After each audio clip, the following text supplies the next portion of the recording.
Hi everyone, welcome to the 26th Unity 4J online Vigil for WikiLeaks publisher Julian Assange. I'm Elizabeth Voss, freelance journalist and contributor to Consortium News. And I have with me Editor-in-Chief of Consortium News, Joe Lauria, and we are looking forward to speaking with everyone and any guests that we have and discussing the latest headlines of the week. It's been a very busy week since Julian Assange was arrested after being expelled from the embassy. So I think that we'll start with some of the headlines from one article from CNN describing the fact that Washington prosecutors have confirmed that there's a quote, ongoing criminal investigation that relates to Julian Assange's case, according to an assertion they made in court on Wednesday. The Justice Department wrote to a judge in the Eastern District of Virginia that it needed to keep a document in the case from more than a year ago still secret because of the ongoing activity. The extent of the continuing investigative work around WikiLeaks and Assange is still unknown, though it confirms CNN and other news outlets reporting in recent days that WikiLeaks is connected to at least one probe that could result in more criminal charges. This admission by prosecutors of the ongoing investigation bolsters CNN's reporting Tuesday that several tentacles related to WikiLeaks, including the pursuit of testimony from a Roger Stone associate and a case about a leak of CIA documents, are still active. And the CIA documents, assumedly, apparently will probably be the Vault 7 publication, I would imagine. And we have another headline from the World Socialist website regarding Cassandra Fairbanks, of the Gateway Pundit, who visited Assange more than once during his imprisonment in the London embassy offices. She confirmed her visits with Assange have been the subject of the recent investigation. She told the World Socialist website, quote, "I was informed on Monday that there is a secret grand jury against Julian and two witnesses who were questioned about me meeting with him, though they have not been subpoenaed or questioned, or they have not subpoenaed or questioned me directly." Again, that was from Cassandra Fairbanks. She continued telling the World Socialist website, quote, "The witnesses told me that they were both asked separately if they knew any US persons who had met with Assange. When they didn't really answer the question, they were asked specifically about me and also a list of other people who have visited Assange." Now, a bulletin from Washington. In the wake of the WikiLeaks founder's arrest by British authorities on behalf of the US for charges stemming from the publication of classified military documents in 2010, members of the American media condemned Julian Assange Friday for the reckless exposure of how they could be spending their time.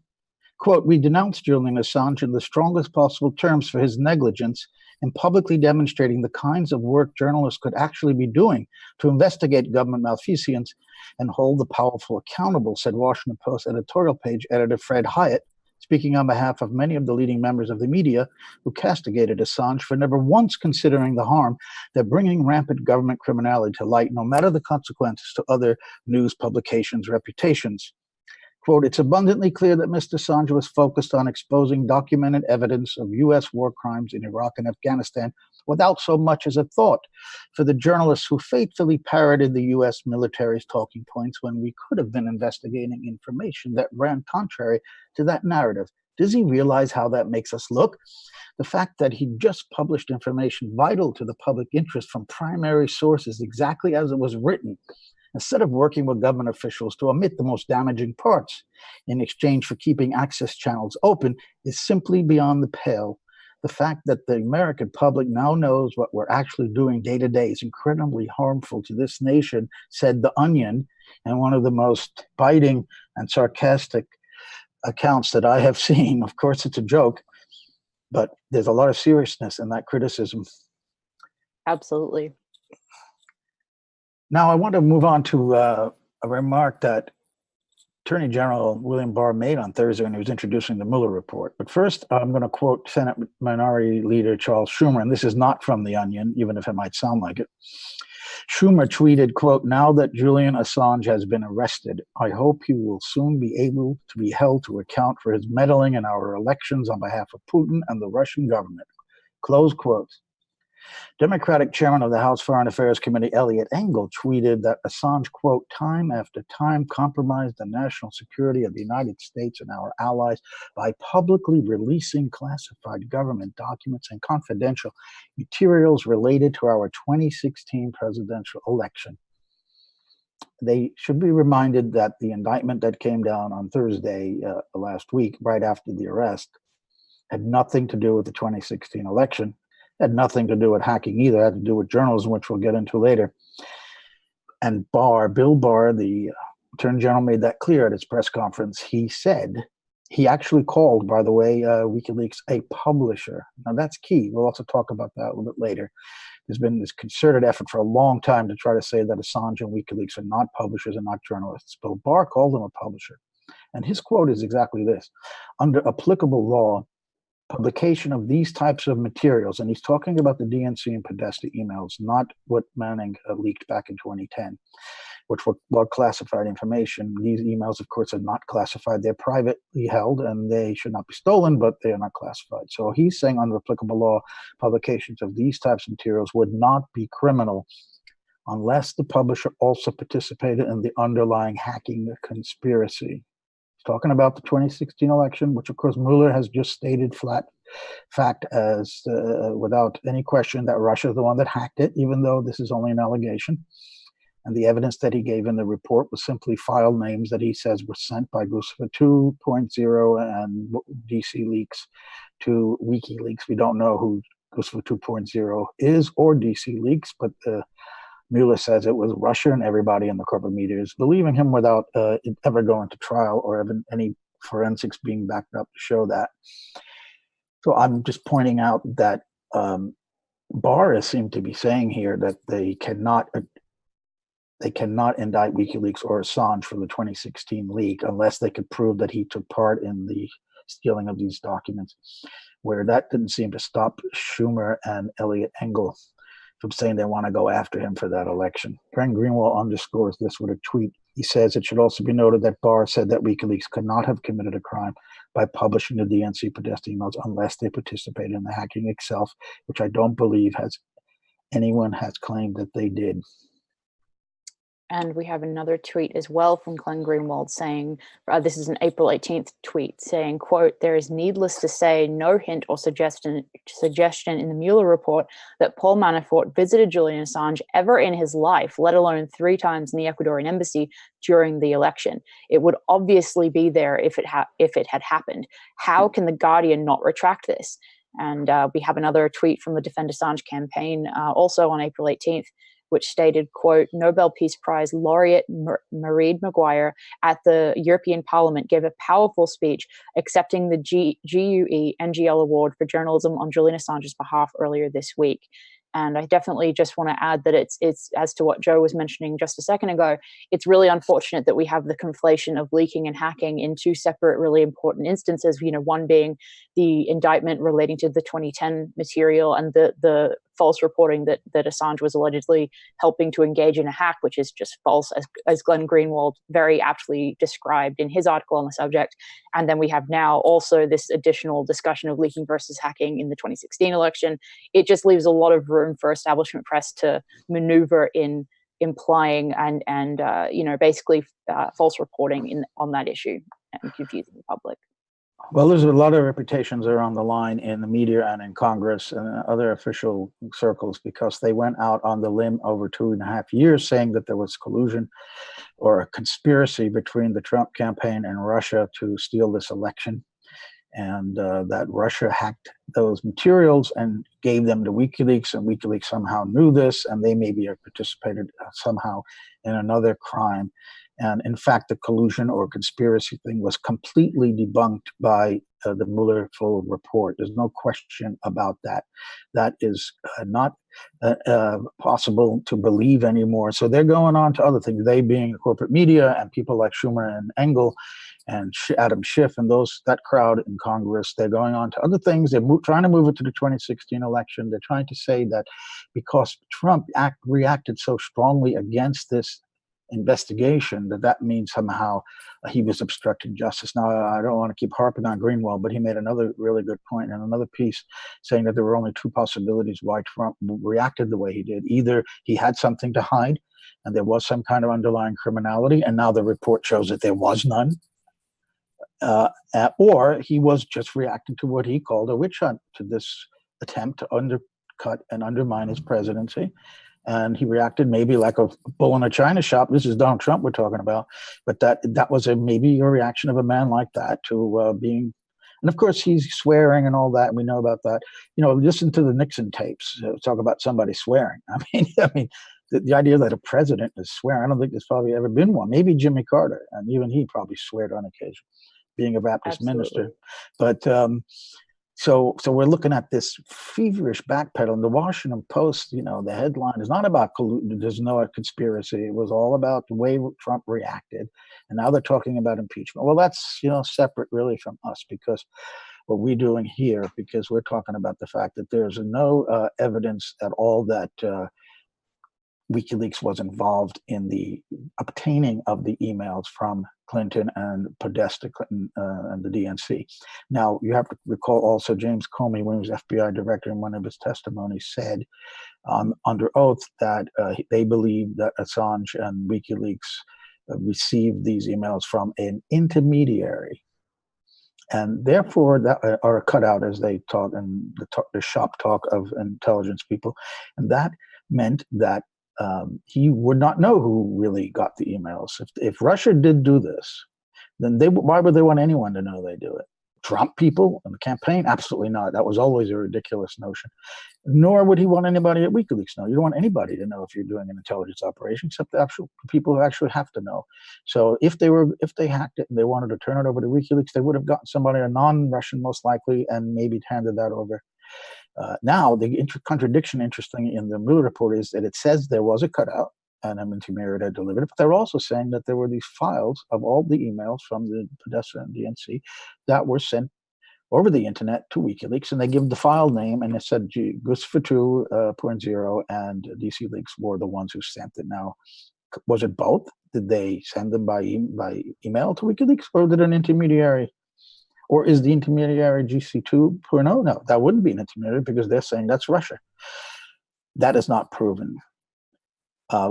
One last thing, Elizabeth, before I turn it back to you, it's very important to point out that in the indictment that exists, not the one they may be cooking up now, there is absolutely clearly no indication of Assange helping Manning to hack something, because she had top secret clearance. That is the highest clearance possible in the U.S. government. She had access to everything.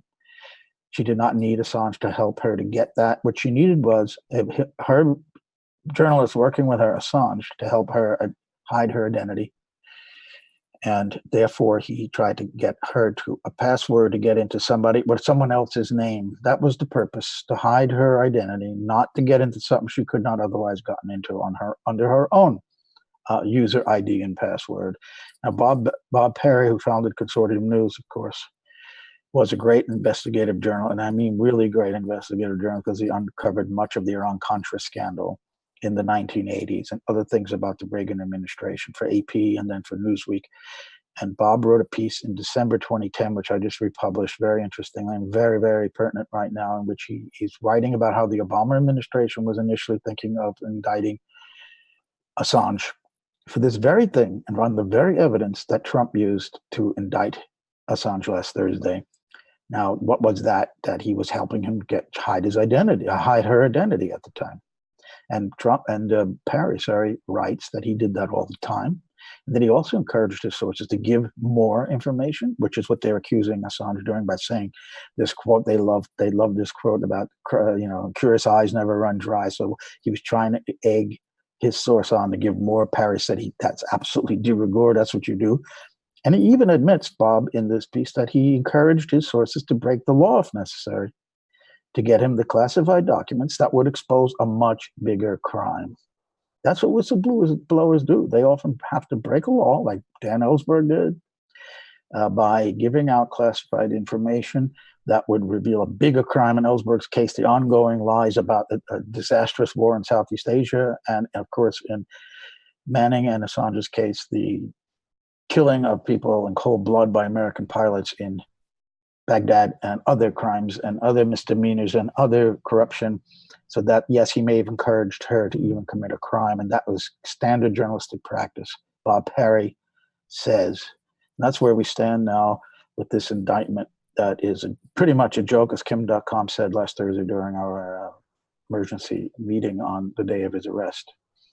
And that is so important to remind our viewers. I also think that, we've been quoting Glenn Greenwald a lot today. He did a fantastic job describing that the fact that what Assange is accused of helping Manning do, as you said, is not hack. It's not to break into anything. It's just to preserve the anonymity while she's accessing documents she has legal ability to access through her clearance. So, Greenwald was the only major journalist I saw making that point over the last week.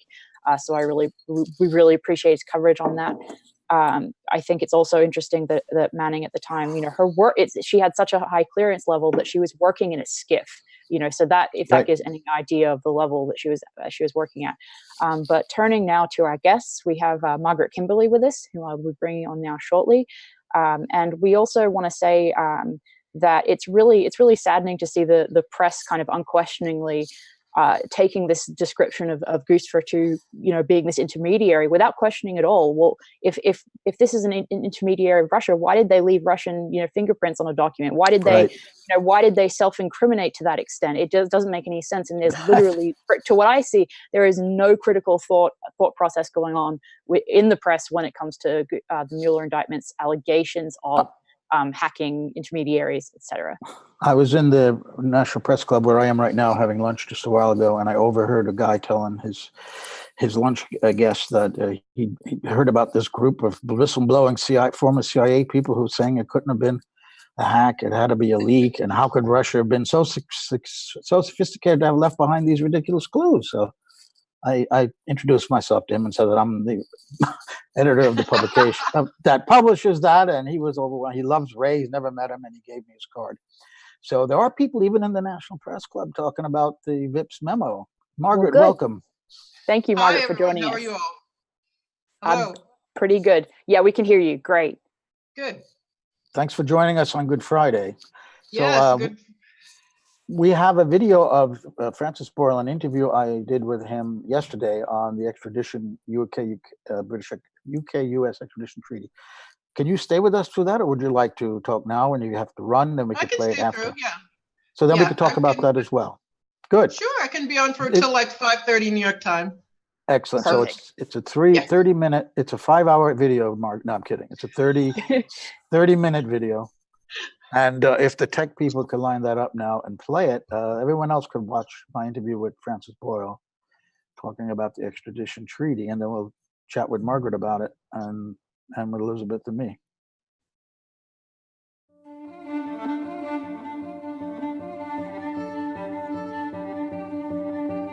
Welcome to On Contact.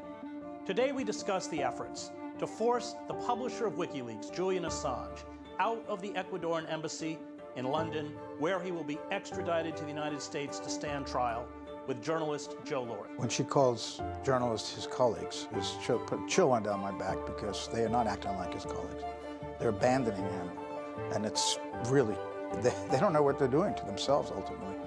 But this is not the way to think. I think even alternative media, so-called left media, they still need the establishment to vindicate, to verify them, to validate them. They haven't broken off with them. They want to be in their hierarchy of celebrity and this nonsense. So Assange is bad. He gave us Trump. That's what they're saying, and it's really absurd. Julian Assange's sanctuary in the Ecuadorian embassy in London has been transformed into a little shop of horrors. He has been largely cut off from communicating with the outside world for the last 7 months. His Ecuadorian citizenship, granted to him as an asylum seeker, is in the process of being revoked. His health is failing. He is being denied medical care. His efforts for legal redress have been crippled by the gag rules, including Ecuadorian orders that he cannot make public his conditions inside the embassy in fighting for revocation of his Ecuadorian citizenship. Australian Prime Minister Scott Morrison has refused to intercede on behalf of Assange, an Australian citizen, even though the new government in Ecuador, led by Lenin Moreno, who calls Assange an inherited problem and an impediment to better relations with Washington, is making the WikiLeaks founder's life in the embassy unbearable. Almost daily, the embassy is imposing harsher conditions for Assange, including making him pay for his medical bills, imposing arcane rules about how he must care for his cat, and demanding that he perform a variety of demeaning housekeeping chores. The Ecuadorians, reluctant to expel Assange after granting him political asylum and citizenship, intend to make his existence so unpleasant he will agree to leave the embassy, to be arrested by the British and extradited to the United States. The former president of Ecuador, Rafael Correa, whose government granted the publisher political asylum, describes Assange's current living conditions as torture. Joining me to discuss the persecution of Julian Assange is Joe Lauria, editor-in-chief of Consortium News. So you're one of the few journalists in the country who has decided to defend the rights of publishers. I find what's happening so incredibly short-sighted on the part of the press. Does it surprise you? I'd like to say yes, but I can't, because we've seen, as you've chronicled very well over the years, the decline of American journalism with all the other institutions that you've also chronicled. And that is this rampant careerism, this taking of official statements and positions and just reporting them without question, that has opened up such a void that Julian Assange actually filled so well with WikiLeaks. And of course, when he revealed what George Bush did, the Democrats were happy with him and the Republicans weren't. And now vice versa, when he revealed the DNC and Podesta emails, we have Democrats across in the establishment, even rank and file Democrats, wanting to see Julian Assange brought back to the U.S. in chains. It's abominable, especially the media going along with this, not standing up for him as a publisher. And of course, the New York Times realizes, because their number 2 counsel was out on the West Coast a couple of months ago speaking to some judges, and he said, we don't really want Assange to be arrested because they can come after us. And well, it sets a legal precedent absolutely. That the Trump administration and perhaps the next administration will be quite happy to use. Well, the Obama administration looked into prosecuting him, and they came up with what they called the New York Times problem, was if we get him, that the New York Times is liable. I must point out, however, some people believe there is no legal basis to prosecute. There is. There is. The Espionage Act has a section that actually criminalizes possession and reception of classified information and its dissemination. It happens to be subsection C, section 793. And then there's also the Pentagon Papers case. I wrote a book with Senator Mike Gravel back 10 years ago when he briefly ran for president. He, of course, was the senator that Dan Ellsberg gave the Pentagon Papers to read into the congressional record under the speech and debate clause of the Constitution, which allows any member to say anything they want. They can declassify anything if it's in a legislative act and they can't be questioned for it. I remember Dick Durbin, after in the Senate, said, well, I couldn't reveal that we knew there were no WMD because it was classified, which was rubbish. He could have under that debate. But in that case, Gravel, what the Pentagon Papers case showed, and the Supreme Court decision, was that the government cannot use prior restraint and cannot tell a newspaper, before publishing, you can't publish it. But after publishing, as Byron White, one of the justices in that case, pointed out, there are other ways the government could go after them. It's still classified, and they never, the issue is it's politically not possible until now. Legally, it's been possible, but they've never dared do that since John Peter Zenga back in 1735, right here in Manhattan, when William Cosby, the governor of, British governor of New York, prosecuted him for libel because he wrote some things against the governor, and he went to trial, and of course the jury made a decision that it was true, and he was free. That's the foundation, the beginning, before the country, obviously in colonial America, of our First Amendment. This would be the second major case of that type since that's almost 300 years ago, to bring Julian Assange here, a publisher, because he did not steal the documents himself. Right. He merely received and published them. So politically, it looks like the Trump administration might actually do it because they don't have opposition from the Democrats and the population at large, distracted or disinterested, and this is very troubling. Let's turn to a clip. Julian Assange's mother, Christine Assange, issued an appeal. So let's just watch a couple minutes of this, where she talks about Julian's case, which I want to get into after she begins the discussion. Despite Julian being a multi-award-winning journalist, much loved and respected for courageously exposing serious, high-level crimes and corruption in the public interest, he is right now alone, sick, and pain, silenced in solitary confinement, cut off from all contact, and being tortured in the heart of London. The modern-day cage for political prisoners is no longer the Tower of London. It is the Ecuadorian embassy. Here are the facts. Julian has been detained nearly 8 years without charge. That's right, without charge.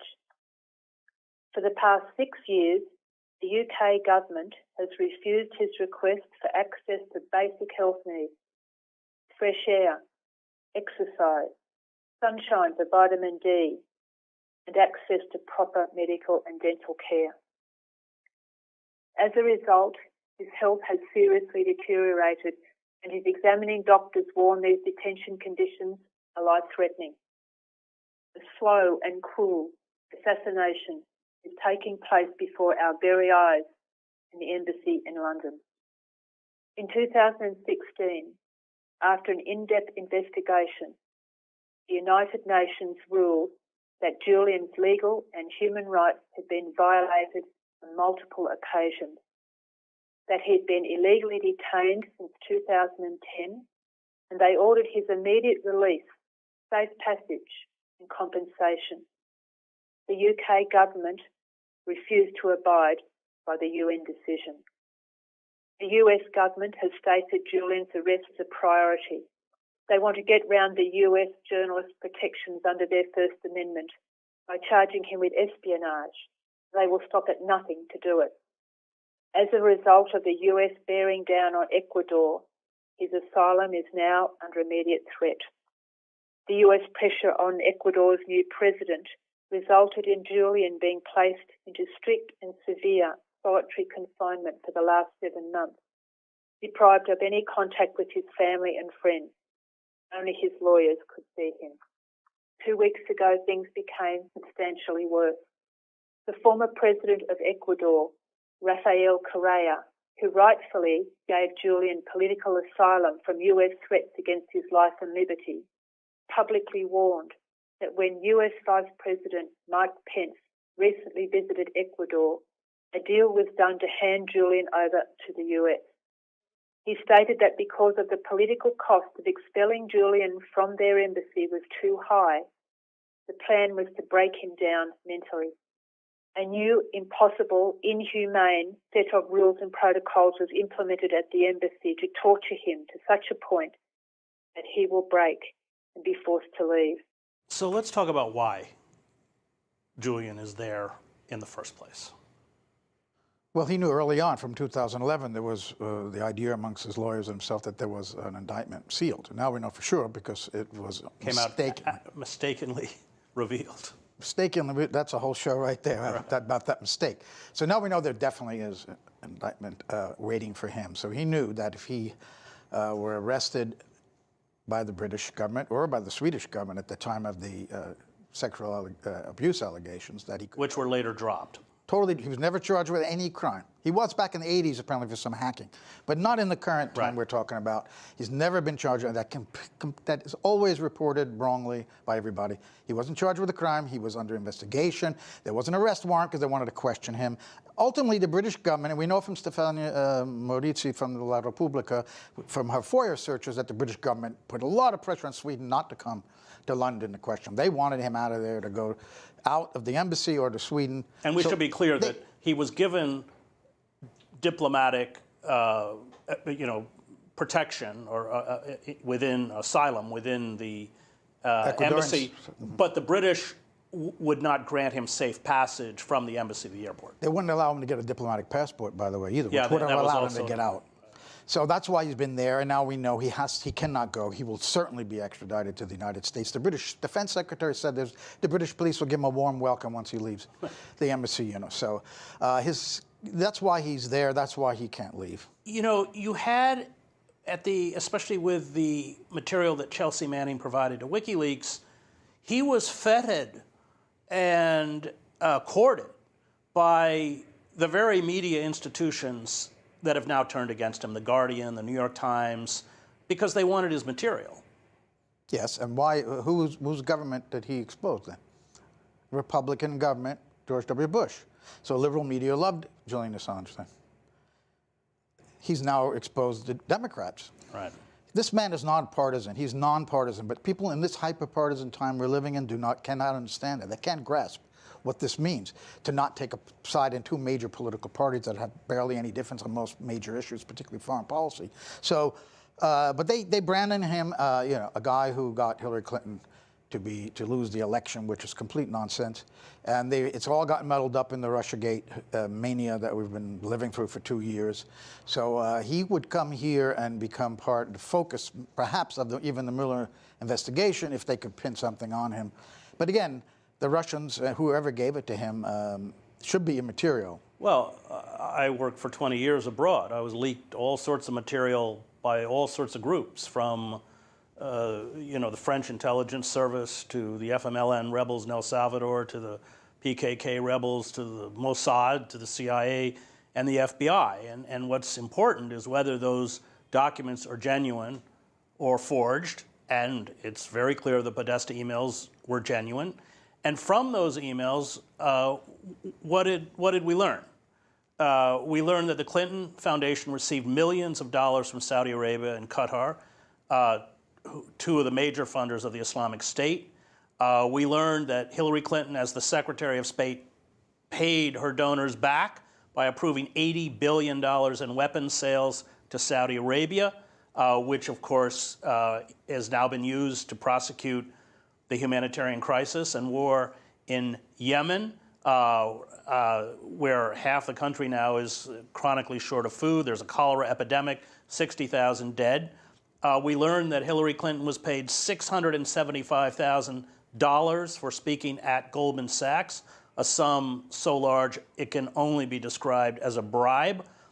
We learned that in these closed talks, she told the financial elites that she supported open trade and open borders, and that she believed the Wall Street executives were, in her words, best positioned to manage the economy, which flatly contradicted her campaign promises.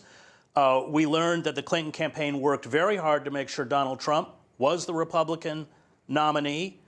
We learned that Clinton received advance information on primary debate questions. We learned, because there are 1,700 of the 33,000 emails from Clinton, that she was the architect of the war in Libya, that she believed it would burnish her credentials as a presidential candidate. And what has the chaos in Libya resulted in? It's seen the rise of radical jihadists in a failed state. It's triggered a massive exodus of migrants into Europe. It's seen Libyan weapons stockpiles seized by rogue militias and Islamic radicals, and it's resulted in 40,000 dead. And the question is this: should this information have remained hidden from the American public? And I would say that if you argue that, you can't call yourself a journalist. Absolutely. I wrote a book, and Julian wrote the foreword, all about those emails. So, and you left out one that New York Times reporters were giving their copy to the campaign members to check before. I mean, this is just absolute fireable offense in a newspaper. Right. But look, anybody who leaks information has a motive. Okay, and their motive is to help their self-interest. So when American officials do it as well, whether that's Mossad, Russians, the State Department, you look at whether it's true or not, and if it's newsworthy. That's really all you got to, and that's it. And this was, certainly. And it was not politically motivated on his part. If he had Trump documents, he would have leaked them. He didn't get the Republican emails. Right. They got a bunch, they checked it out, they'd already been published. Trump was an open book anyway. We knew what he was. Clinton was a closed book, so these helped the voter understand who she was. We'll come back to that. When we come back, we'll continue our conversation about freedom of the press and Julian Assange with journalist and editor Joe Lauria.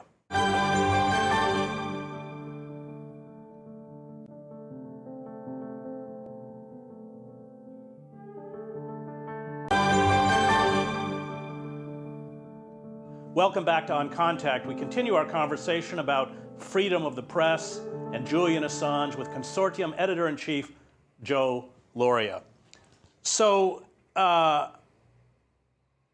he's essentially Assange, I think, which has earned the deep anger of what we would call the deep state.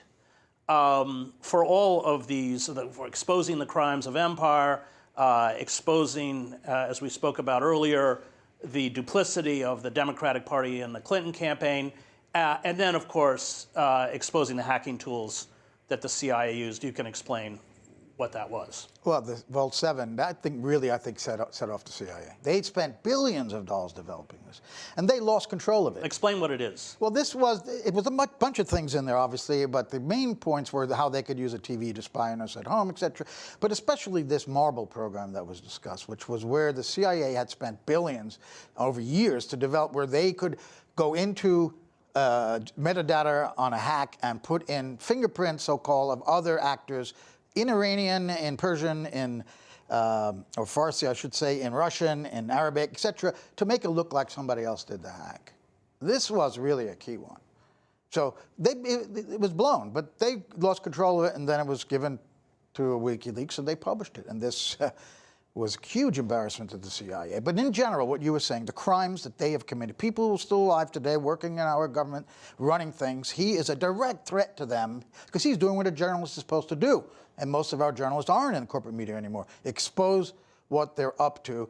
And of course, throughout history, any ruling circles are going to blame a foreign hostile power or the media. They did it during Vietnam. They blamed the media for losing the war, etc. So we've got this whole thing on steroids now, that he's like the enemy number one.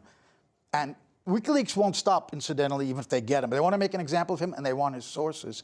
And that's why it's not a fantasy to think he could be ill-treated as well if he's captured. He's not an American citizen. He shouldn't be subject to the Espionage Act. He's not bound by any law that I know of to protect American secrets. What's the legal basis? Well, that's a good point. If he were on U.S. soil doing this, he would be, obviously. If you go to another country and you break their laws, they can arrest you. But this was done from abroad. But, you know, the U.S. has had this extraterritorial jurisdiction going on for years now on all sorts of things. So they think they're running the whole world, or much of it. It began with extraordinary rendition of Muslims who were not American citizens. And of course, all of us who were speaking out about it said they are not going to stop.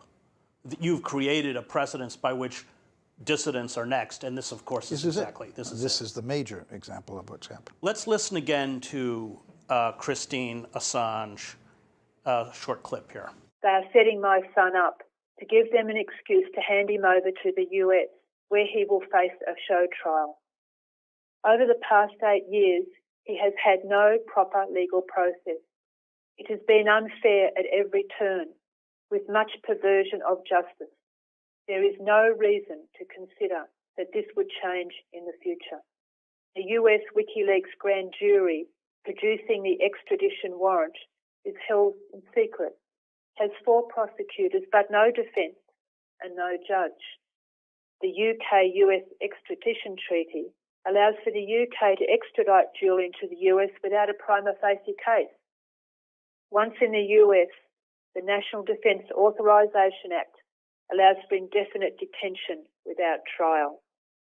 Julian could very well be held in Guantanamo Bay and tortured, sentenced to 45 years in a maximum security prison, or face the death penalty. My son is in critical danger because of a brutal political persecution by the bullies in power whose crimes and corruption he has courageously exposed when he was editor-in-chief of WikiLeaks. Let's talk about what it looks like, because there's long been the assumption that there were sealed grand jury indictments out of Virginia, right? Alexandria, where I'm living, actually. Okay, yeah.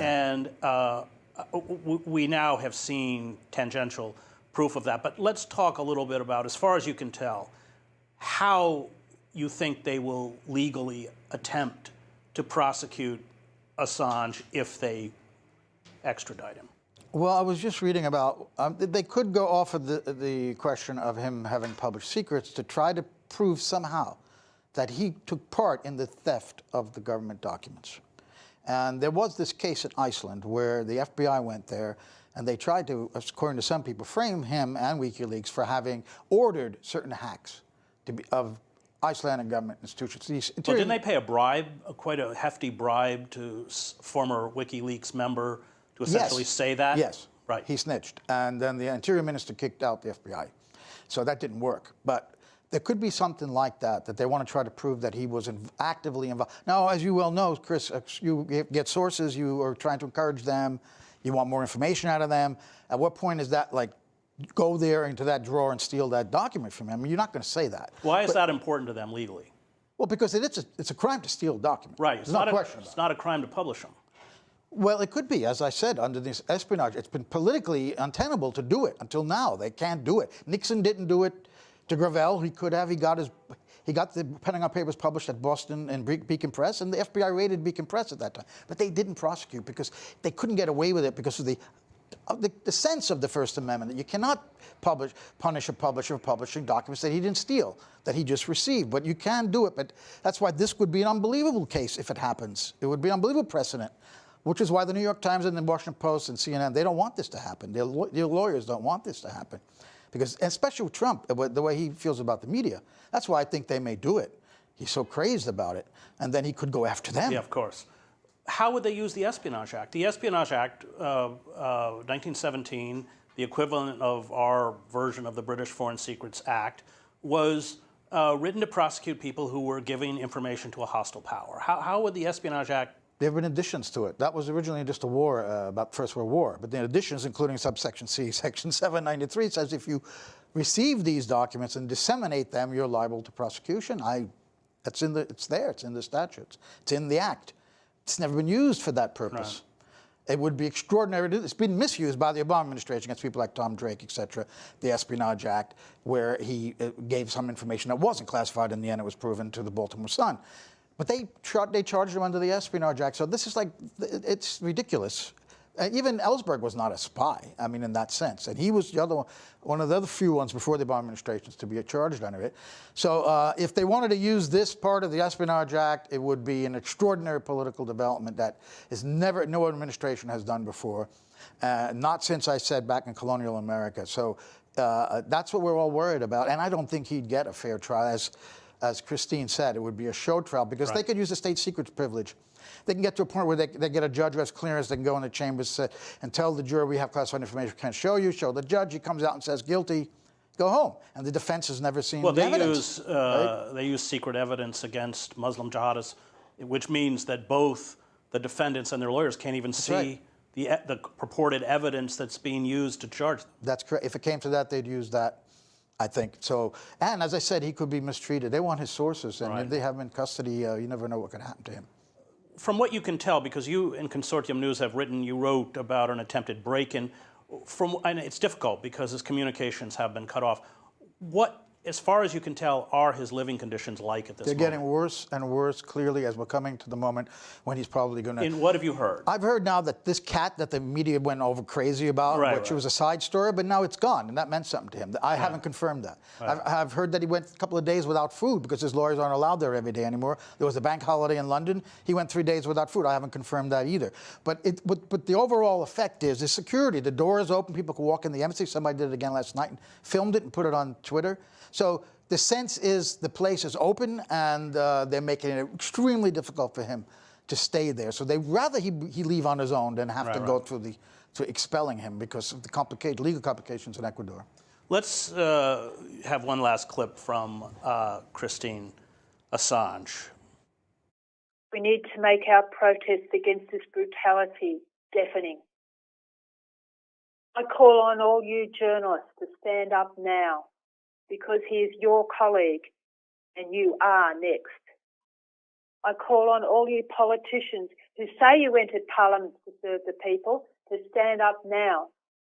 I call on all you activists who support human rights, refugees, the environment, and are against war, to stand up now because WikiLeaks has served the causes that you fight for, and Julian is now suffering for it alongside of you. I call on all citizens who value freedom, democracy, and a fair legal process to put aside your political differences and unite and stand up now. Most of us don't have the courage of our whistleblowers or the journalists like Julian Assange who publish them, so that we may be informed and warned about the abuses of power. Chilling.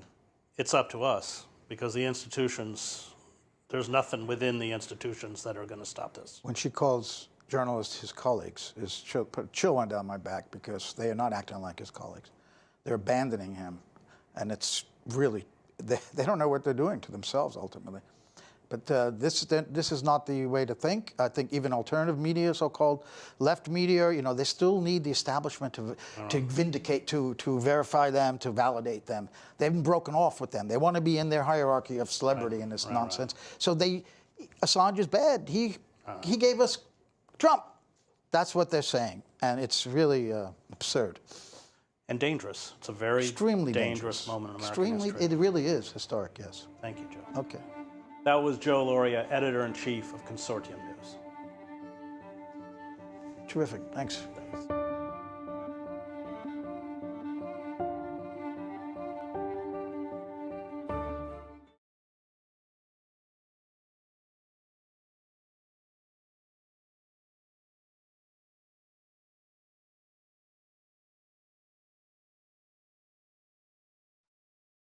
Okay.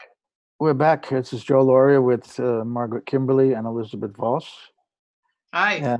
We just saw the interview that was called Crucifying Julian Assange. We thought on Good Friday might be a time to play that, not to elevate the man that much, but he certainly is in many ways a scapegoat and being blamed by masses of people for something he did, well, not what he didn't do, but they hate him for what he did, which is to expose their criminality. And we also have Lee Stranahan with us as well. Lee is with us. I believe. Okay. Lee, are you still in London, and can you hear us? He's back in Looks Virginia. like he's back in the US. Yeah. I'll sort out any audio issues. But yeah, Margaret, what were your thoughts on the video? Well, it's unfortunate how prescient it was. I know that was taped a while ago, but Julian has been snatched, and the goal is to extradite him to the U.S. And to charge him with as much as they possibly can. It is true he did not hack anything himself, but I just fear that they'll use any ruse they can. Prosecutors always, and I never say anything good about them, this is no exception, they bend and twist the law when they want to get somebody. So I think that especially in this Eastern District that I've now learned so much about, they always get their man when they want to. And it's interesting to me also how many people are joining in this vilification of Julian now that the Mueller report has been released. Once again, we're hearing over and over, he worked with the Russians to hack the DNC. No, never, ever, ever any presentation of evidence that there was a leak and not a hack.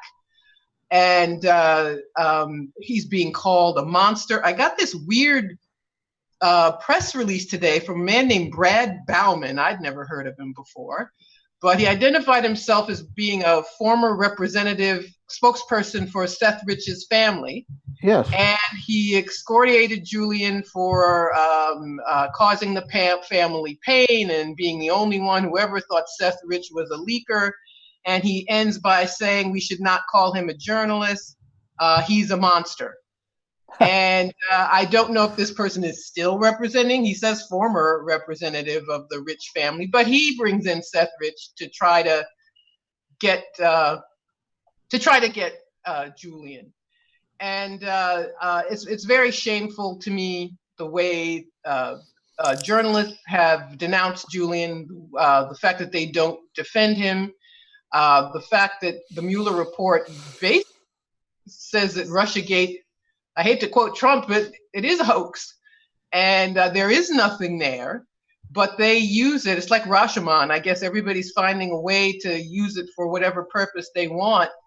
And they are repeating and piling on to make sure that the court of public opinion, which counts in the court of law, although perhaps it shouldn't, to make sure that Julian has as few defenders as possible should the worst happen and he is extradited here.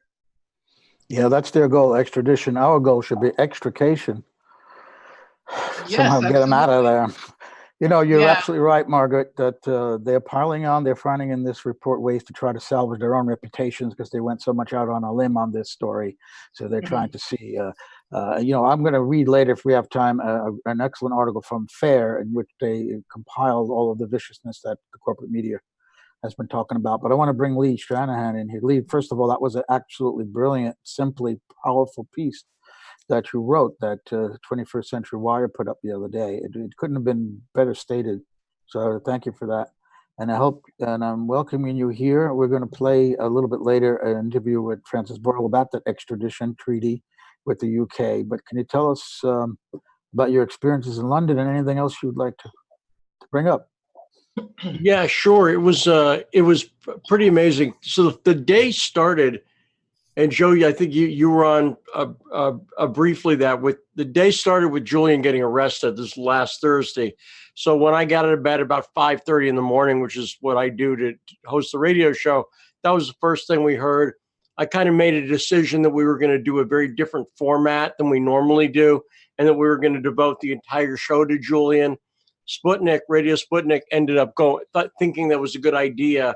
And so we devoted the entire day of programming, just kind of free form, bringing as many guests as we could on to do that. Meanwhile, they had booked me on a plane to London. So by about 3 that afternoon, I started off for Dulles. I was in a middle seat. I'm not complaining, but I was in a middle seat, so I got zero sleep. And then I landed in London about 7 in the morning, and I couldn't check into the hotel till 2 p.m., but I could drop my bag off. So I dropped my bag off, and so I went to the Ecuadorian embassy, and so I ended up getting there. I'd never been there. This is 24 hours after Julian's arrested, and I figured I just went there because why not, But there's 12 camera crews. There were more camera crews after he's arrested, and there was nothing to cover than there were before waiting. And it struck me because what they were doing was there was CNN and everybody else doing their stand-ups where, behind me is the embassy where they blah, blah, blah. So that was immediately sort of interesting. Then when I went over, you got to try to remember what was going on a week ago. When I went over, everybody thought Julian would be on his way back here already, right? That was the initial thing everybody thought, which is they're going to pull him quickly. So, but it seems like the process was slower. So by the time I got over there, it was like he'd been arraigned and found guilty and the other thing. And then the U.S. had filed charges. And then remember, it was moving pretty quickly then. But then it's like, okay, May 2nd. So by this time, the activist community in London had come up with the idea of doing a protest at Belmarsh prison where he's being held. And so I met with Patrick Henningsen from 21st Century Wire. And that's why, thanks for saying nice things about the piece I wrote. It's because Patrick Henningsen is a slave master. That's why. So what happened was I was staying at Earl's Court, and there's a place called the Troubadour in Earl's Court where like Hendrix played and Bob Dylan played and stuff. And I'm a music nerd. And Patrick knows people there. So Henningsen and I ended up talking for like 8 hours at the Troubadour the night before. And then he gave me a lot. It was just journalists talking about journalism. We went to the Ukrainian embassy shooting before that. And so we're just talking about stories and everything. And really, really, really, he's been a guest in the show. Really respect the work he's done. Really respect the stuff Vanessa Beeley's published, blah, blah, blah. But great talking to the guy. But I started to get a sense of like, we didn't even know who was going to be there at that point. I was like, is Galloway going to be there? He's like, maybe.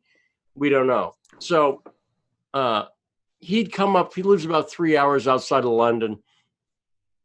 So I said, okay, let's meet the next day. So we met the next day, proper English breakfast, beans, blah, blah, blah.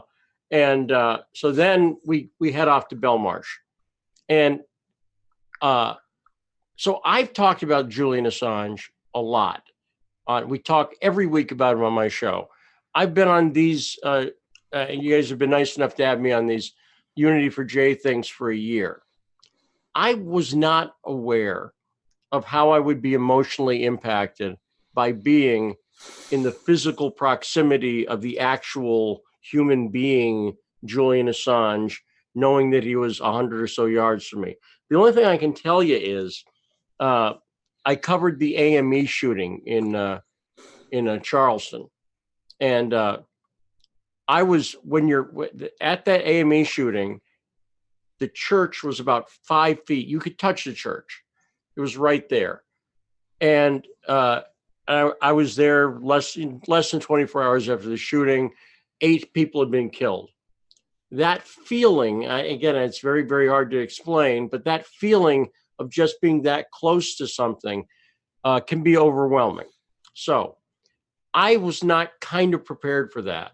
So we got out to Belmarsh as a group of people. I'd say close to 100, something like that. It's hard to say because different people were in and out. There was an encampment. Very few cameras. The Rupley guys were there. Gordon Dimmick was there, which is great to meet him. He's a YouTube guy. And then everyone sort of marched up to Belmarsh. The police started to come out a bit, but just kind of curiously, because we seemed safe enough, and they've got a whole fortress there. And then we kind of moved back, and then they did speeches. And Chris Williamson was there, the MP from Derby, and for Labour MP from Derby. Galloway ended up showing up, which was great because I love George, and I hadn't seen him for a few months. And Galloway was there, and so they asked me to speak, which was very gracious of them. Patrick Henningsen spoke, Williamson, me, and Galloway. And I will say this: don't ever follow George Galloway. That's my advice, because he's a pretty good speaker. And so I got to open for him. Don't close for him, because he's going to win. And so he gave a speech. I'm a goofy radio guy, whatever. So I said hello and blah, blah, blah. And I said something about journalism is behind these walls, because I was really feeling it. I was like, boy, this is behind these walls. And then Galloway took that dopey thing of me and turned it into Shakespeare.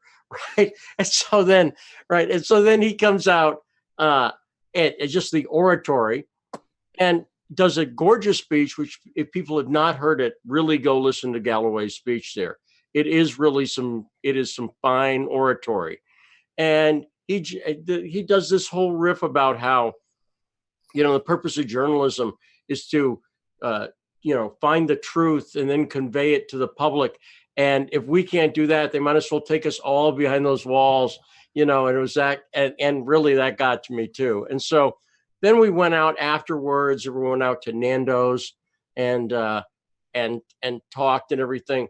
Boy, people were so gracious and so nice, and knew who I was, and knew who the show I hosted, know who Garland was, my partner on the show, blah, blah, blah. So that was amazing. And knew who a lot of our guests were, Jamal Thomas and Nico House, and so that was great. And so, to me, I said this on my radio show that morning, I quit being a Trump supporter when I saw Julian taken out. And all I mean by that is I don't have any emotional baggage at all. As a former Trump supporter, just whatever happens. It doesn't change the way I feel about look at the stories. But I think Trump lost a chunk of his, now I don't think most of it, but maybe 20% are going to go, you know what, I'm not going to carry water for the guy anymore. And unfortunately for Trump, it's the smartest 20%. The people, a lot of the people he's keeping on this right now are whack jobs, just completely nuts. And that's part of it too, is a lot of these smarter Trump supporters can't carry water for the whack jobs anymore. And so when we look at the race right now for president, someone like Tulsi Gabbard is the only one and she is so good that everyone else is light years behind when it comes to foreign policy. And I think the Assange moment was kind of, the fact that she came out, for instance, that Gabbard came out, not in a reactionary way, but thoughtfully, and said everything right. So I don't know what to say. Everything she said was right. She wasn't kind of backing off it. She wasn't, like damning with faint praise. Just boom, laid it out. Was a big deal. We'll see what happens out of this. Mike, and I'll just do one I don't know, it's a plug, not really, but I'm going to be starting a vigil tomorrow. I'm going to be doing it in front of the White House, and we'll see how it goes. And no one authorized this, and I haven't been. It's just going to be me, and then we'll see what happens. I was trying to come up with an action that wouldn't require a bunch of people, that would make sense to do, and it wouldn't, and that would be informative and useful. So I've come up with the idea of doing a journalist vigil in front of the White House, where what I would like is sunrise to sunset, some journalist standing there with a sign. We got a sign I'm going to make. It just says, "I'm a journalist in favor of Assange. Talk to me." And then as tourists walk by, which a lot of them do, that's somebody there talking to them. And if I would like people to take, I'm committed. If I have to stand out there all day tomorrow, okay, it's expected to be a nice day. It's not really torture. But I'm hoping other people, and there's a system we're going to set up so people can take turns doing it. That would be awesome. And it only requires one person at a time. I hate to break in and just add that if it's possible for that type of action, it might be really impactful if you could somehow organize one of those trucks that was in DC. I don't know if it's still circulating, but if you could have that truck with you, that would be really visually impactful. I don't know if that's possible, but it's just a thought. It is possible. Cassandra Fairbanks has talked to me about that. Perfect. And it's surprisingly affordable. Perfect. Good. Glad to hear it. No, I remember seeing the images of people in all sorts of locations really looking at that. So it seemed to make a huge impact on the pedestrians that it saw. So anyway, sorry for my interruption. Please continue. No, I was just going to say, but it does. But the basic idea was also I wanted to do something that I could do. I wouldn't require other people and blah, blah, blah. But it's better. It's going to be a zillion times better if there's a lot of people out. If there's a lot of people in a row out there. It doesn't need to be a lot of people at once. The only other thing I'll mention about this is I also decided that I wasn't going to wait for somebody else to do something, because I don't think we're at that point anymore. I think we're at the point, I'd like to keep this going from now to May 2nd. That's what I'm looking to do. But if something comes along that's a better idea or whatever, I think at this point, we have to realize with the arrest of Assange, it got real. It got very, very, very real very quickly for me. So that's my take. Anybody? But by the way, hi Margaret. Nice to see Margaret. Margaret. Do you have any additions, thoughts, Joe, on that? Well, I live in the Washington area. I'm in the National Press Club right now. So what's my excuse not to come? Yeah, if you need to go go off and take a leak or something, I could be there to relieve you tomorrow. If you have to relieve yourself. No, I'd appreciate it. I have an office. That's the other thing too, is I have an office right above Ebbets. So in the same build, in that same around building. The corner. Yeah. Right around the corner. And I was gonna use my office for people to be able to again go take a leak or put bottles of water there and stuff like that as well. But that's great. So I didn't know I forgot you were in the Washington area, Joe. Yeah, I live in Alexandria. Me too. And I could easily drive in. You live in Alexandria too? I thought you were in Arlington. Well, anyway, I'm in Delray. Oh yeah, okay. Not far from where Chelsea Manning is. You're even closer, I think, in Delray, aren't you? Really? Yeah, no, I'm not sure. Her jail is down by the courthouse. Yeah. I was talking to Medea about that on the show, trying to figure out exactly. I think Chelsea's got moved somewhere. But look, I'm hoping we'll see. I'm really hoping. I'm committed. I'm gonna go out and do it tomorrow. We'll see what happens. And but I think people need to be thinking of actions right now. I'll tell you the other thing. While people are out there, we need to get Roger Waters. We need to get Pam Anderson to do 30-second. It's very easy to get camera shots that look gorgeous right now. Someone goes out, writes them a 30-second spot in favor of Julian, use their celebrity appeal, anybody else we can get, and get those spots. Like, there's some basic blocking and tackling. I was talking about tactical stuff, and Margaret Kimberly's, who had a suggestion about, like, I think reaching out to other affiliated groups and stuff. And I thought that that suggestion was so great. And I said, and I would never think of it in a million years, because I lived in Hollywood for a long time. So I think that way. But what has to happen is, if you think of the organizational knowledge that we have between people like Margaret and Brian Becker and Medea and all the other people, we have such a wealth of organizational knowledge. And I would really like to see everybody kind of kick in collectively and go, okay, that's a good idea. Hey, maybe you can, like you suggested, Elizabeth, get the truck and that kind of thing. But we really have to, I really believe it is imperative that everybody act now. And I think this May 2nd deadline, I think if they extradite him, everything gets much more difficult. I think he can possibly beat this extradition.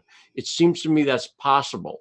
And so I think, but a lot of focus needs to be put right now. Anyway, that's my slightly paranoid plea. Well, I think I'd like to revive that idea of, and maybe I should talk to Patrick about that since he's in Britain, about some kind of rally at Trafalgar Square, which has been the place of rallies against the establishment since 1850, I believe. That is the place. I lived in London in the late 70s, and I saw Tony Benn speak there at rallies, anti-war rallies, etc. It was just a place where people should rally. But I wanted to ask you, Lee, about what you said about you turning on Trump. I think this is extraordinary. And you say 20%, and I've seen other signs of that.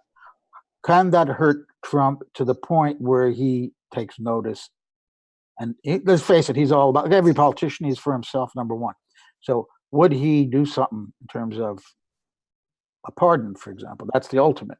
If he thought that it can cost him the election. I don't. Okay, so again, I'm not conspiratorial on Trump in the sense that I still think he's largely being duped by people around him.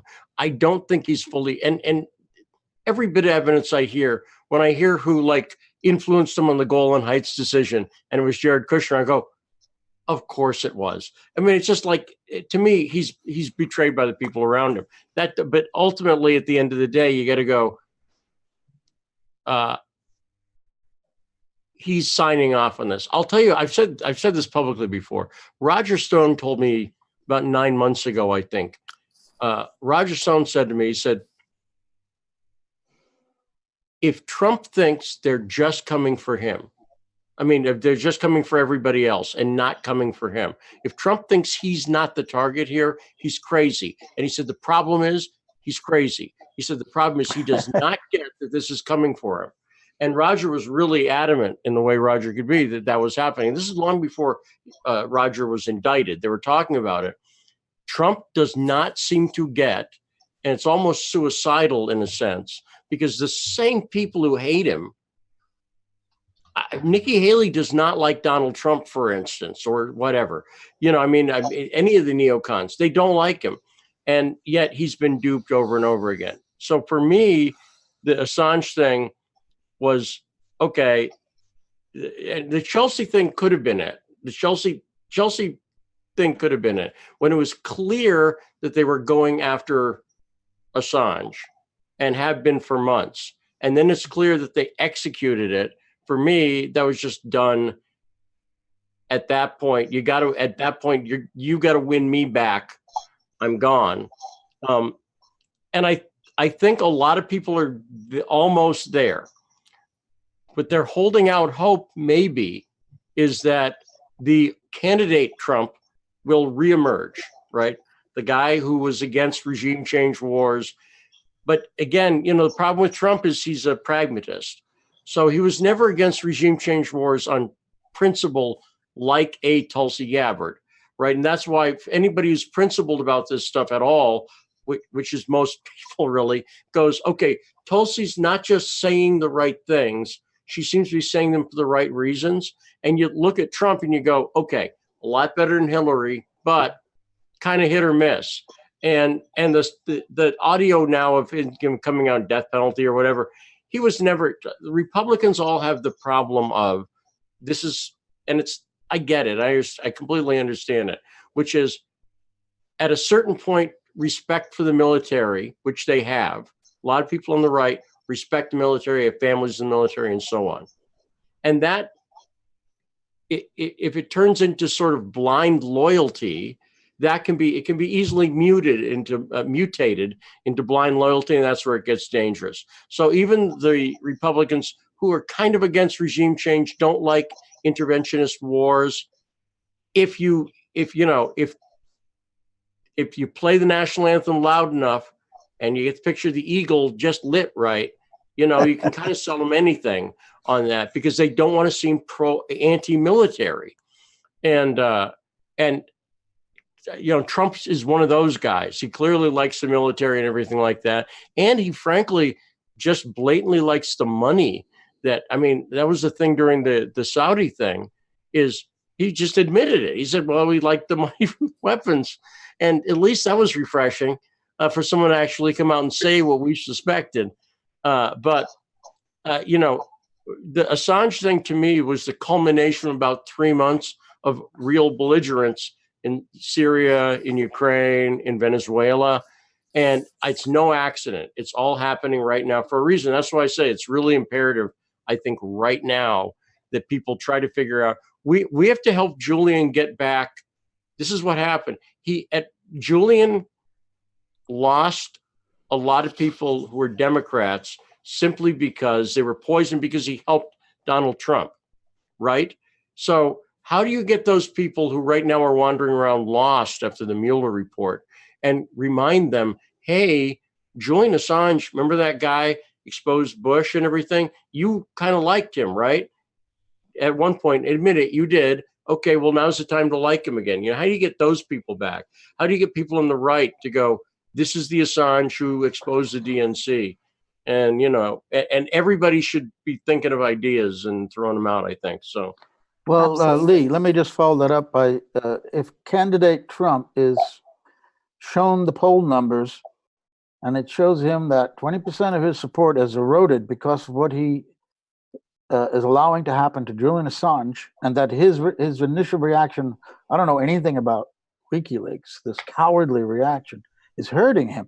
Would he gain back that 20% if he did something like an amnesty, or would he then lose some of those right-wing or pro-military Republicans who may be pissed off at Assange because he exposed military committing crimes?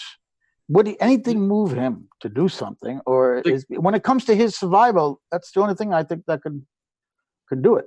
Well, the guy who's doing it right is Rand Paul right now, because Rand Paul has introduced a resolution to get Julian immunity in exchange for testifying or something like that. And I got to go read it, but we had Cynthia McKinney on the show this morning. She was talking about it, and I just haven't been able to look into it since then. You got Cynthia McKinney on the show?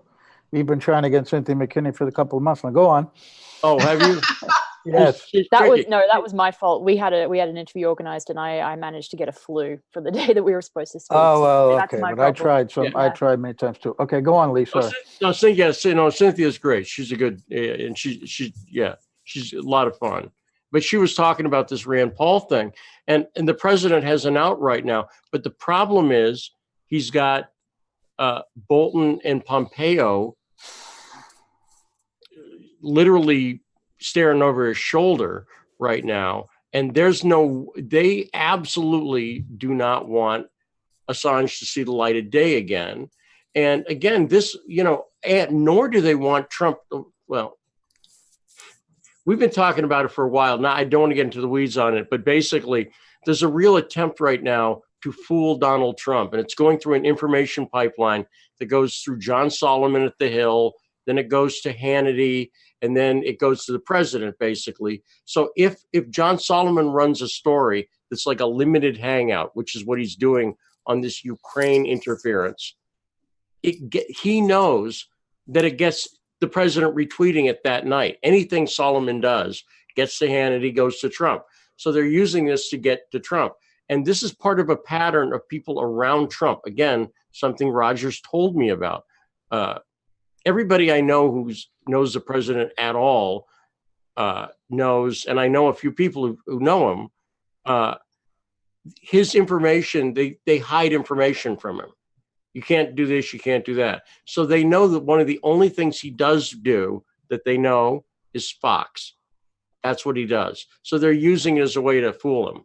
And therefore, that's why Fox coming out, notably anti-Assange. This is the way you get to Trump. It's really easy. All you have to do is get to one outlet.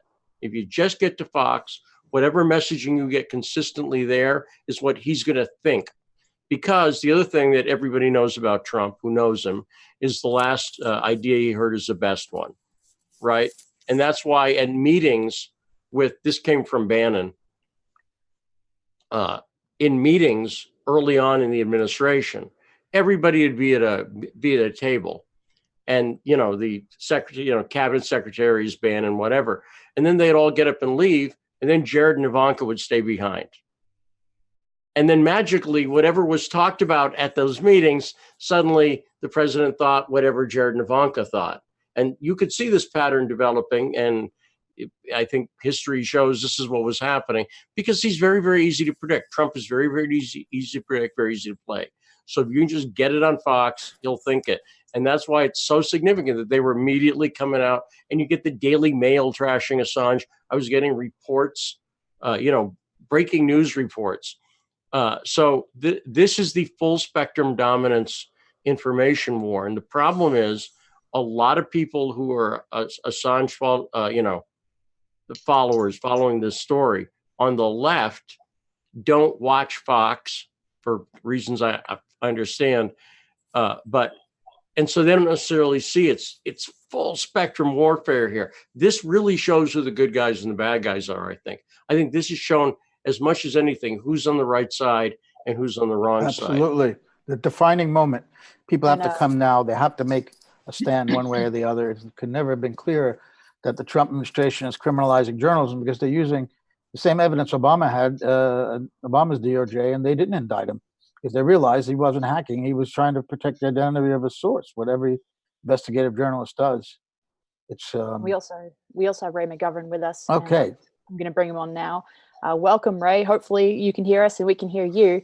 I assume or hope that you've heard some of what Lee and Margaret have had to say. Do you have what thoughts do you have at this moment? Can you hear us? I didn't hear anything, Elizabeth, till now. Okay. Yeah. Sorry about that. So basically, I don't know if you're able to listen to any of what we were discussing earlier with Lee and Margaret, but welcome. Thank you for joining us. And I don't know what commentary you have on the events of the last week, and maybe the confusion in the media about the Mueller report and that type of thing. But happy to hear anything you'd like to comment on. Well, I can say a few things about the Mueller report and how it connects with the Julian nexus here. In one sense, you can say that you could perceive that Trump has been diddled again, that Julian was quite prepared, as we know from other reporting, to tell everyone and anyone interested who it wasn't. The supposition being it wasn't the Russians, but they don't want to hear that. That is, they who are pursuing this vendetta. Trump, by all sensible calculations, should want to hear that. Not quite clear whether he's really kept briefed on this kind of thing, and so here they have excluded the possibility that not only Mueller make sure that the charges and the legend doesn't go through, but Julian could have been the icing on the cake. Now, I should say that I'm talking to you from Raleigh, Virginia, where tornado warnings are in are in. And I don't really have a lot more to add, but I thought I'd listen in and see what others were saying about this. Absolutely. Well, thank you. And I know that earlier, after we read the headlines, I've muted myself. Basically, I just wanted to say, thank you for joining us. And earlier we were discussing the Mueller report and the way in which it basically, without evidence, says Goose Fatu is this intermediary. Let's just not even discuss the fact that these supposed documents were published with Cyrillic, Russian quote fingerprints in the error messages. Just there is no real criticism or critical thinking applied to the evidence there, and unsurprisingly, the press just runs with it. So, well, Ray, let me ask. Yeah, go on. I just add one thing here before the tornadoes coming in. Oh, looks like the power may have gone out. I think he. Wow. Well, I'm in a tornado zone as well here, but that's not dramatic. That's a first on the Vigil. Yeah. Northern Virginia and DC is under also that same tornado watch. It looks like it's coming up from Raleigh. Hopefully we'll be okay. No, seriously, I heard that looks scary. Right. That looks scary. Yes. Okay. The lights seem to be dimming. Yeah. My goodness. Well, I wanted to ask Ray a question, but he's not there. Why don't we, Margaret? Could you? Well, I wanted Ray to see this too, but we may never see Ray. Well, not today, anyway. Today, yeah. But Margaret, you've been sticking with us throughout the interviews and the video. Do you have any response to what Lee and Ray have just shared with us? Well, I think what Lee was talking about is very important, and if he gets the word out, I will do what I can to get it out. It's important for a coalition of groups. I know I mentioned a couple of vigils ago that I think it's important to try to include some religious leaders. They still carry some weight. And there are people, they may be under the fog of Russiagate and, everything's Julian Assange's fault. But to hear someone in the clergy talk about justice in this case, to talk about injustice, I think would be would be helpful if we could get people like that to speak for him, because we have a hard road to hoe. It's a couple of days ago, I'm sure you all saw that the Ecuadorians were saying that Julian smeared feces in the embassy. Now, obviously, he was under constant surveillance. They had the video of him on a skateboard, which was supposed to show, I'm not sure, something nefarious, a bored man on a skateboard. So obviously, if they have video of that, they would have video of anything else. But of course, there's no video because it didn't happen. But it was repeated over and over again, and people from prestigious outlets just didn't even ask the question. So we have to think of new ways to be heard. Russiagate, even as the original theory of Trump working with the Russians to win the election, even though that's pretty much dead. The Mueller report does still say that Russia was trying to interfere or did interfere with the election, and they bring Julian back in. So even as part of the story implodes, they come up with or they stick with the same story to make sure that Julian doesn't get away. And the people who liked him before, they've just been brainwashed. They have been so brainwashed by Trump's election, by the Democratic Party, the people who call themselves resistance, the people who go on and on and on about Trump being a fascist. And then he does something that is absolutely, by definition, fascist. Chelsea Manning and Julian Assange being behind bars, and you don't hear a peep out of them. So I'm not sure what they're resisting if the fascist act is something you won't speak up against. But that's where we are now, and I'm hoping that Lee does successfully get that action off the ground. It's the kind of thing we really need to do. I like your idea of religious leaders. How about Al Sharp? How about Al Sharp? I'm joking. No. I'm joking. I'm joking. I know how you feel about him. He's the last guy I would want to speak in favor of any of this. I was joking. What about Jesse? Do you have any connection to Rainbow? I do Rainbow not. Conrad? I do not, and he's a lot less visible these days. But Really? I am. I'm going to contact some people in the Washington area because that makes the most sense, and see who we can come up with. Because I think that's something that's worth pursuing. Yeah. Well, I grew up Catholic, so I'll call the Vatican, and no, we should reach out to all of them. Not the Archbishop of Canterbury, since he's in the house. He's a member of the House of Lords, I believe. He's in the government technically. Oh, is he? Oh, yeah. well. It's not. There's no separation of church and state in the UK, so we can forget about that. But I think it's a great idea. Too bad William Coffin isn't around anymore. Reverend William Coffin, Riverside Church. He would be folks one. like that. Yeah, where are they? There is Father Dave, who I believe in Australia, who we did interview on the Vigil a number of months ago. So I think we are, through the Unity 4J Vigil, we can probably reach out to him. Yeah, we can try to raise his profile, but we would like someone with a profile of Jesse Jackson, for example. Yeah, absolutely. And I know that Jesse Jackson. I want Father Dave back. That's a good idea. Yeah, and I know Jesse Jackson did visit Assange at the embassy at one point. There's photographs of him with Assange. Jesse Jackson. There. I believe there are images of him visiting Assange. Yeah. Let me make sure. I'll just mute myself while I type. Well, there you go. Then that has to be sent to his offices and said you visited him once. He can go and see him in prison again. You know, Jesse likes to show up at big news events. I go to Baghdad to see Saddam before the war began.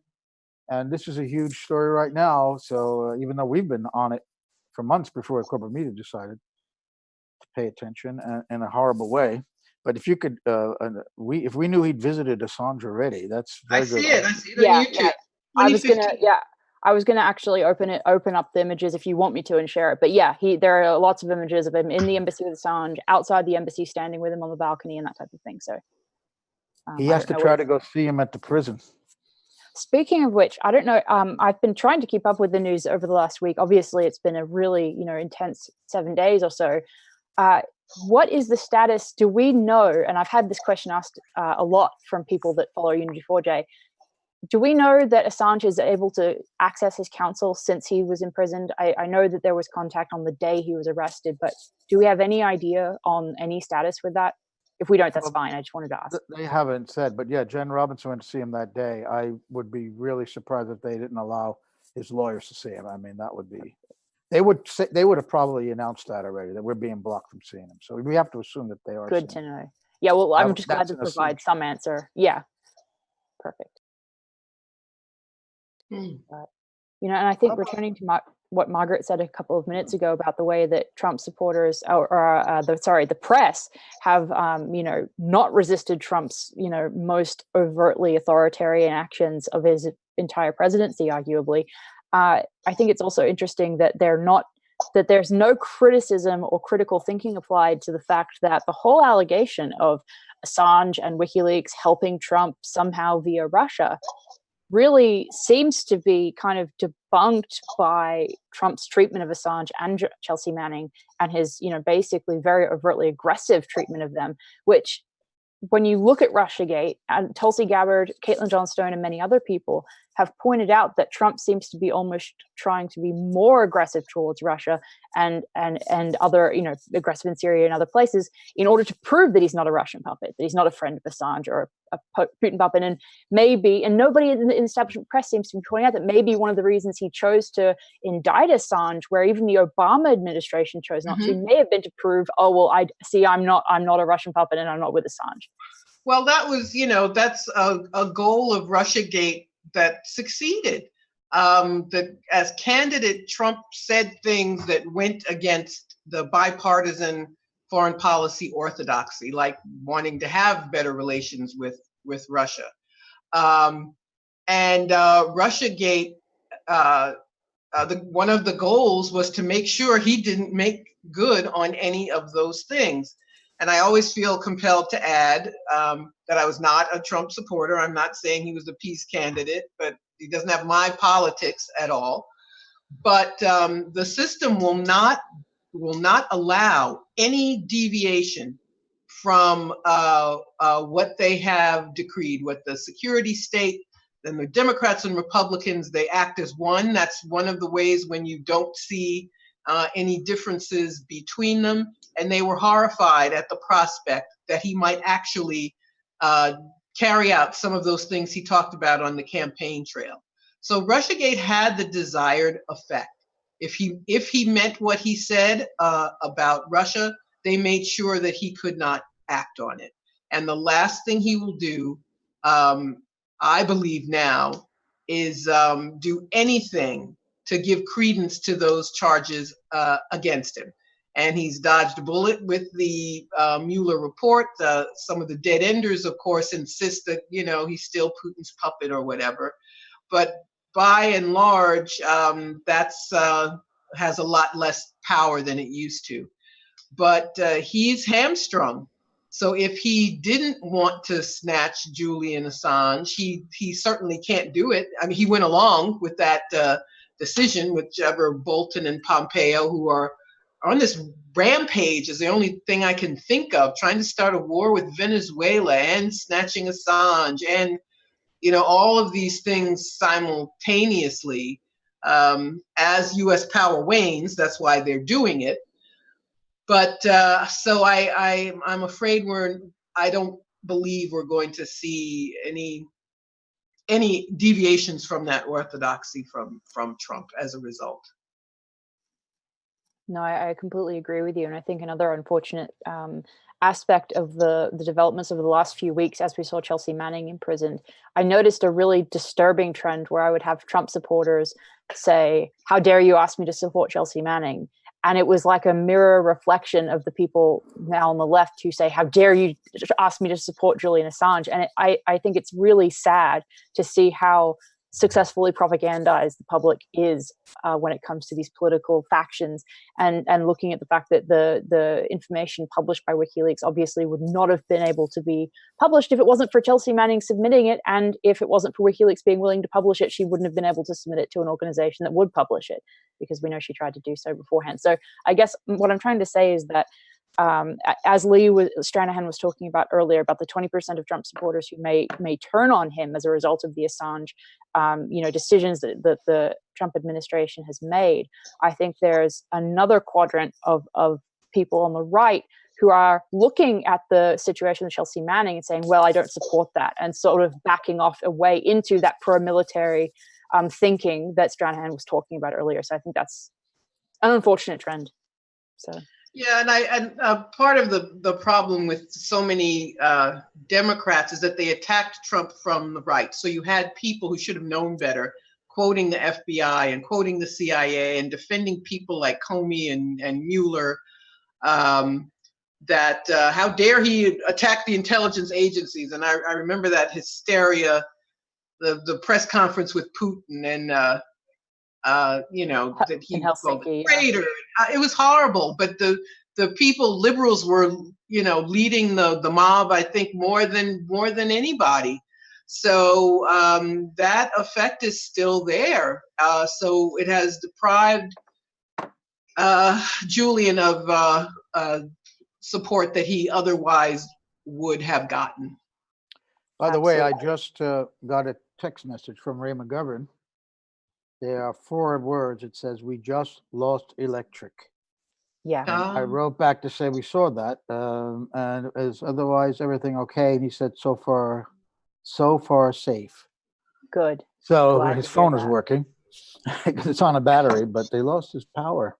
I would like to show this video. I want Margaret to see it, and maybe Peter. Is that Peter B. Collins that's coming in now? Exactly. I was just going to. Could we show this half-hour video? Margaret, can you hang around for this half-hour video of? And Peter, can you hang out for half an hour to watch this interview with Francis Boyle, who you know, about the extradition treaty? So we have something else to talk about here.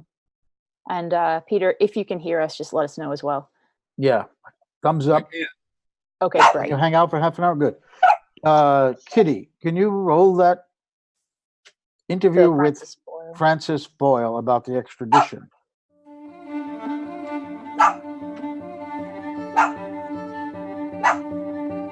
Welcome to On Contact. I am joined now by Francis Boyle from his office in Champaign, Illinois. He's a professor of international law at the University Well, I of mean, Illinois. Peter could tell us Francis, about thank you for dead being air with is the us. worst thing you could have. What, Yeah, exactly. Thanks for having me on, Joe. Francis It's right. has Okay. expertise Thank in you. many areas. You guys one of would them have to being go the onto the U.S.-British stream YouTube, extradition treaty. Unity for J, Tell us a little bit about YouTube why you channel, have or expertise there Consortium and News to see how you read the interview. the situation with Assange right now in terms of that treaty. So I'm glad to hear Ray Well, was Joe, all right. That was led the disturbing. Irish American Spooky, yeah. community. I mean, he literally basically said, "Yeah, we're under tornado. We might lose power." 5 seconds later, boom. To the And he looked startled too. U.S.-UK extradition He looked treaty startled, with and Maggie at least it's Thatcher. not like the beginning of the Wizard of Oz. Basically castrated that. Tornado scoops his house up. After 9/11, 2001, the Brits came back with the old Maggie Thatcher treaty and presented it again in a different environment, obviously, claiming they needed it to fight terrorism. So again, I led the forces of opposition against that treaty by Irish Americans, and we were also joined by the American Civil Liberties Union in both campaigns, because the ACLU understood that this totalitarian treaty could be used against all residents of U.S.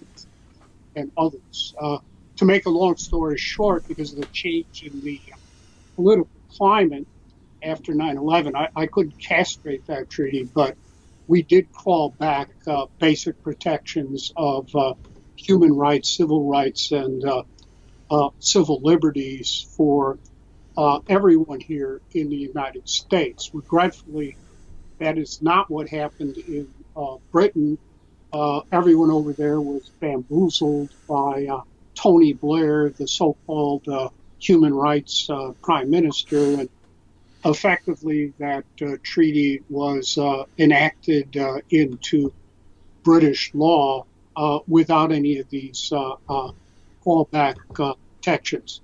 So there we stand. As for now, with respect to Assange, I want to make it very clear, I am not an expert on British extradition law and procedure, and I stand subject to correction by any British lawyer who is an expert on their own extradition and procedures. But my reading is right now, my good faith reading, I could be wrong, Joe, is that on May 2nd, there will be this extradition hearing. I believe Judge Snow will rule that Assange is extraditable. He has already demonstrated his animus against Assange, first saying he's narcissistic. That was completely uncalled for. He's not a psychiatrist. And then second, summarily convicting Assange of skipping bail without giving Assange any opportunity to put on a defense to that charge. So that's pretty outrageous between you and me, but I leave that to the British lawyers to come to that. So I suspect that on May 2, he will rule that Assange is subject to patient. This will be sent to the Home Secretary. I suspect the Home Secretary will order Assange to be to be extradited. At that point, Assange's lawyers then can file a request with the High Court for permission to appeal. And I suspect the High Court will deny that. So Assange at that point will be, I think, put on the next available private jet to the United States of America, unless his lawyers can get a temporary restraining order to prevent his extradition from the European Court of Human Rights. So that as of now, that's my assessment of the situation here. from everything I've read so far. But again, my opinion could change, and certainly I do stand subject to correction by British extradition lawyers. So you are not in league with those who say that this extradition process will necessarily take 1 year or more to play out? No, not. I think Assange is on the fast track through the British system to get extradited as soon as possible. And the only way this could be delayed is by filing a lawsuit and requesting inner measures of protection at the European Court of Human Rights. Then that would take time, yes. I can't predict how long, maybe a year, maybe two. But as I see it, I think this has been fast-tracked through the Brit system. It's clear Snow in his hostility to Assange at that hearing. That's the Brit attitude towards Assange. You know, unless the government were to fall and Corbyn were to come to power, and then he could decline extradition. But who knows? Right now, that doesn't look likely either. Well, let's see. So you're saying his lawyers, Assange's lawyers, need to come armed on May 2nd, ready to appeal to the European Human Rights Court immediately, that day? No, I'm saying no. I was just teaching the European Court of Human Rights system to my international human rights law students. And the European Court of Human Rights has regulations on this precise matter, encouraging lawyers to file a lawsuit and a request for provisional measures of protection immediately when there is a threat of deportation or extradition that they believe would violate the human rights of their clients. So I think what needs to be done is next week sometime for Assange's lawyers to file a lawsuit with the European Court of Human Rights and then get these provisional measures of protection ordered against the British government from extraditing him. So May 2nd will be too late if they wait too long. Based on prior observation, the filing of that request for provisional measures could take 24 to 48 hours for the court to respond. And by then, I think Assange will be in a private jet to the United States. So I see it, they have to file next week. Okay, so in advance. Next, yeah. Can the European Court, reject this request? I mean, it's not automatic, is it? It's not automatic. No, they'll. In my opinion, they have acted before. There was a case where some Chechens were going to be deported to Russia from Georgia, believe it or not, and their lawyers went immediately to the European Court of Human Rights, got provisional measures of protection, and stopped that deportation. It could have been an extradition. It was a while ago, but I believe it was a deportation. But I think that took 24 to 48 hours. So I don't think Assange is going to have that much time on May 2nd. I think that, with all due respect to his lawyers, I'm not telling them what to do. I'm just telling you what I would do. I would be in the European Court of Human Rights next week and filing a lawsuit and requesting provisional measures of protection in order to the British government that he not be extradited pending the proceedings in the European Court.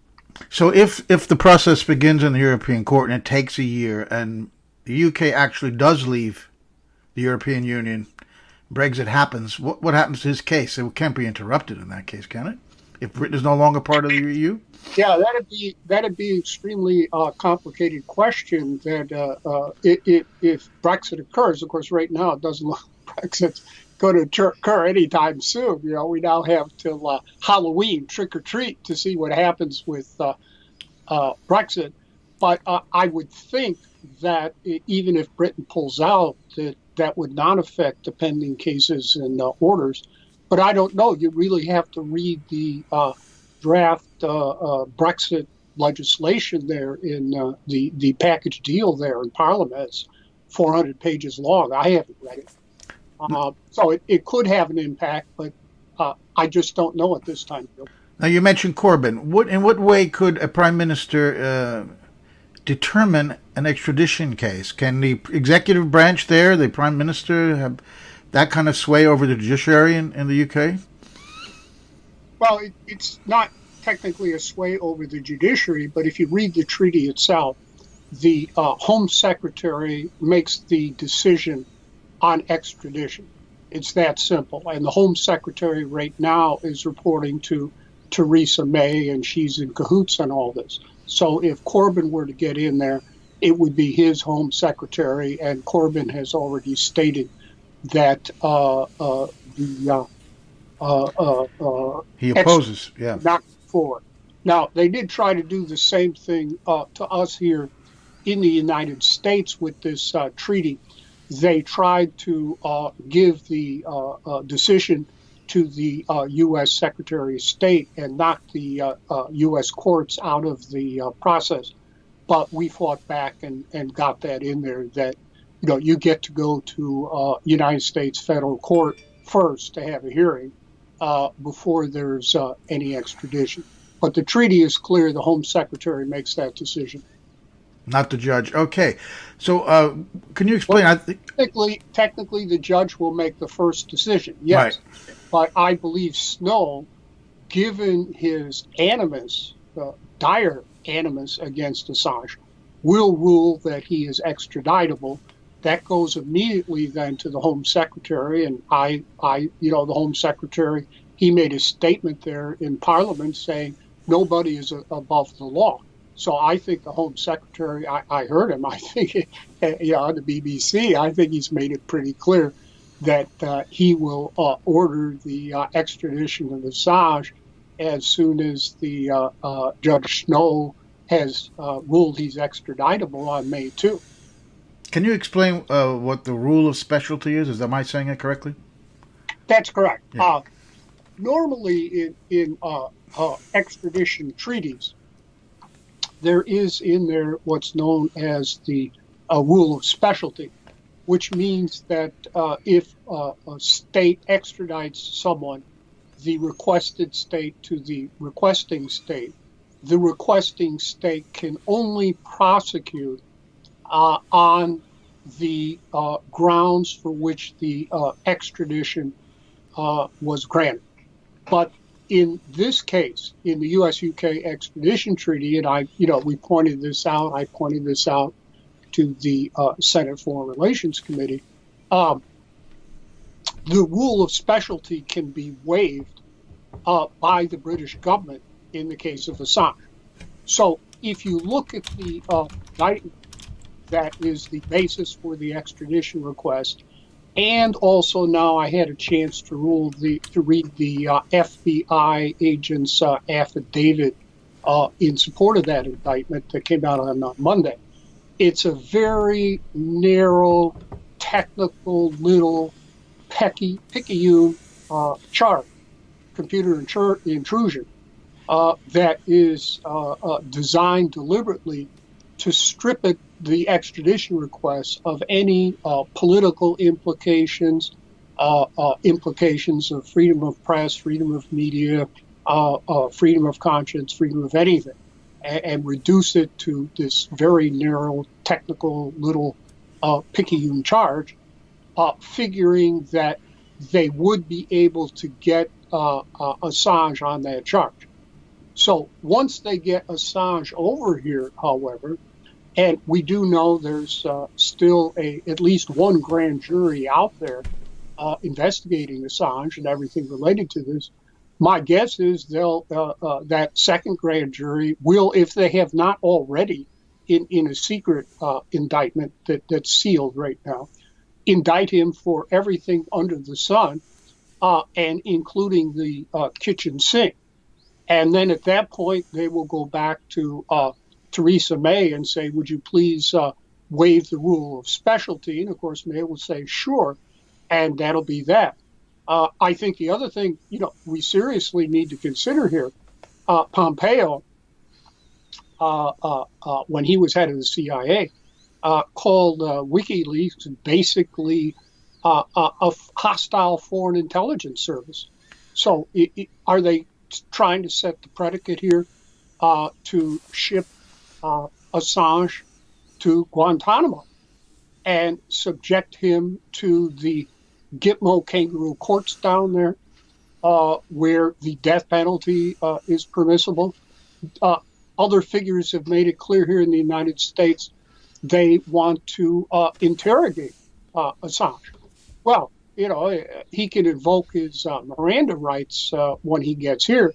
But if they ship him down to Guantanamo, all bets are off. We know everyone down there has been tortured and compulsion inflicted upon them, still going on today in violation of basic rules of international law. So this is a very serious threat.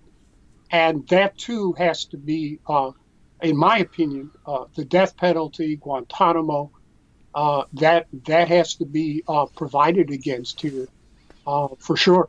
Well, however, whatever Pompeo called WikiLeaks, today, William Barr, the Attorney General, the head of the Justice Department in the United States, in his press conference releasing the Mueller report, said, quote, under applicable law, publication of these types of materials would not be criminal unless the publisher also participated in the underlying hacking conspiracy. He's talking about WikiLeaks, and he called it a publisher.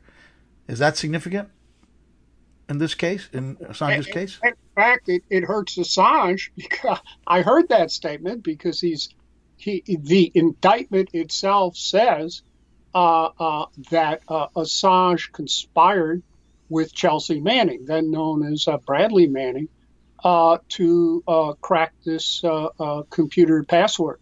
So all they're doing there, all Barr is doing there, is doubling down on the indictment, the current public indictment against Assange, that is the basis of the extradition request. But he's saying he's a publisher, so he should have some kind of protections there, First Amendment. But when we look at the indictment... Oh, wait. No. Yeah. He said very clearly, unless you're cooperating here and violating the law. And that's what this indictment says. So I didn't detect any thing in there. I mean, he might concede that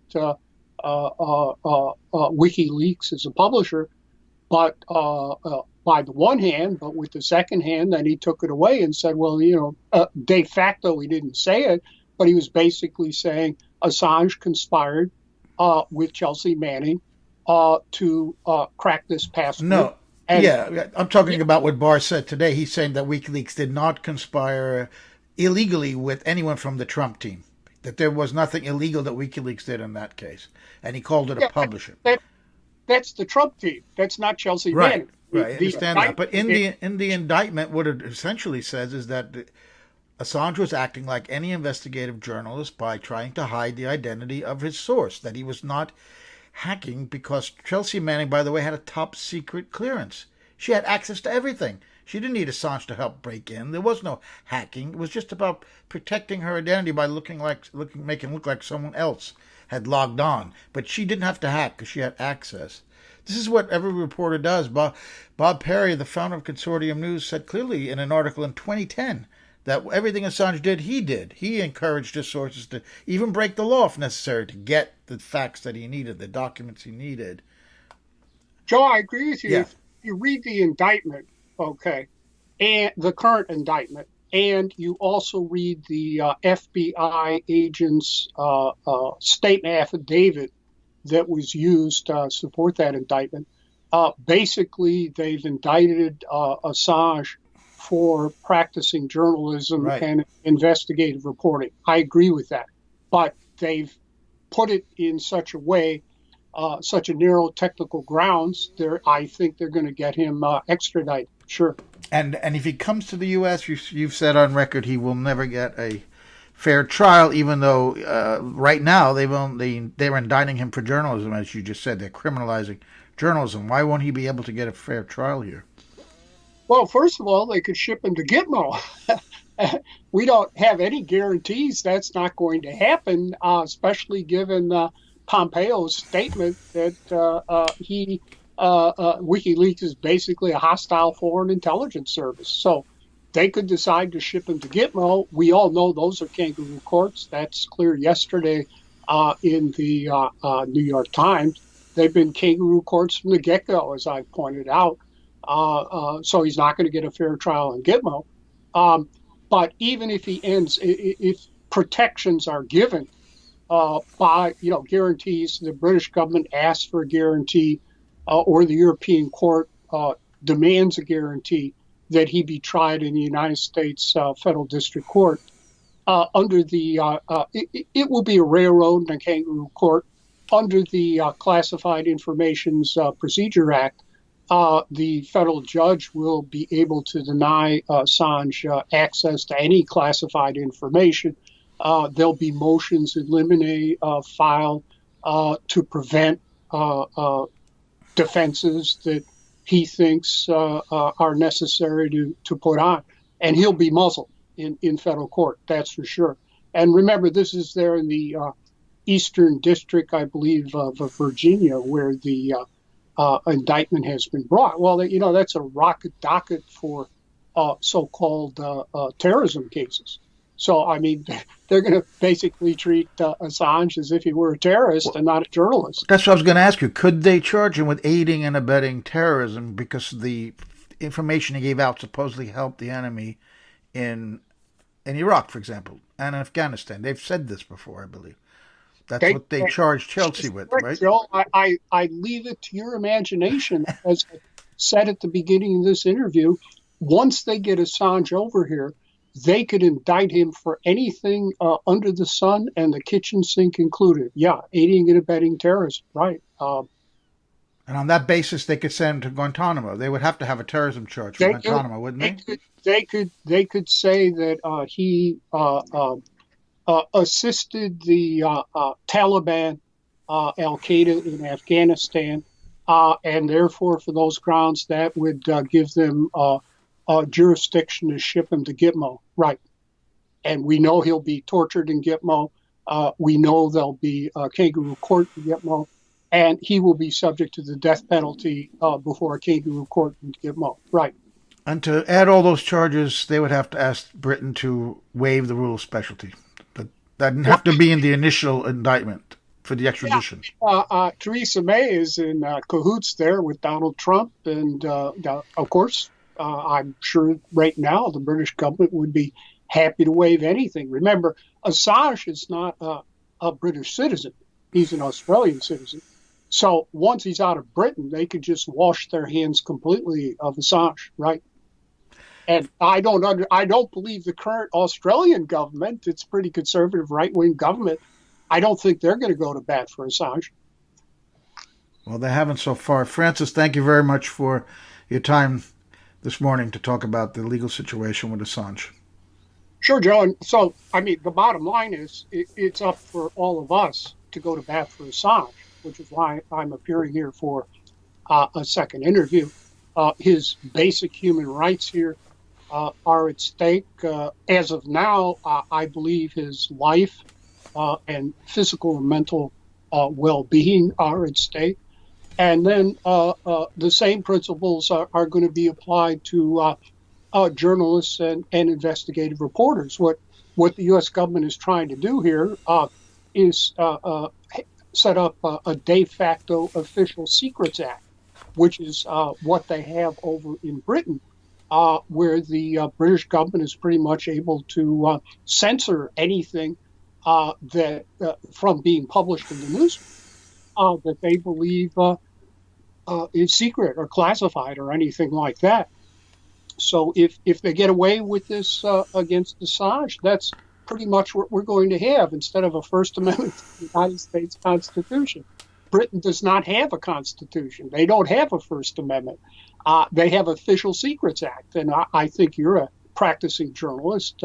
You know that muzzles. It's not just, but to muzzle the media to cover anything that the British government does not want to cover, and then also to prosecute leakers to the news media, which they have done. And publishers for publishing. Well, we do have Section E of 18793, which is the Espionage Act. And Section E does criminalize mere possession and dissemination of classified information. It's never been used. Nixon impaneled a grand jury in Boston to go after 2 Times reporters on the Pentagon Papers case, but that was withdrawn. And now we see Trump be the first administration to actually cross that red line. And in the indictment, not in the criminal complaint by the FBI, but in the indictment, there is a reference. He's not charged under it, but there is a reference to the Espionage Act, 793, Section C and E. And the James Goodall, who was, of course, the New York Times general counsel during the Pentagon Papers, wrote that the reason that was put in there, he believes, is so that when Britain extradites him based on this indictment, the U.S. could then use the Espionage Act, since it's just mentioned as a fact of the case. I think you're right about that. I think once they get Assange over here, they will indict him if they have not already indicted him in a sealed indictment for violation of the Espionage Act. And if I remember correctly, Joe, the Rosenbergs were sentenced to death for violating the Espionage Act. So I guess you can draw whatever conclusions you want from that. Well, yeah, it would have to be in time of war, I think. That's the way I read the act, an execution, and there is Iraq and Afghan wars that were going on. If they wanted to stretch that, they could. We have the authorization for the use of military force, AUMF, going back to 2001, that authorizes the use of military force against anyone involved in 9/11/2001, and that would include Al Qaeda. So, right, they could argue that point if they wanted to pursue a death penalty against Assange. Yeah, I'm not saying they're going to do it, but you look at these people and the lawyers working there on this.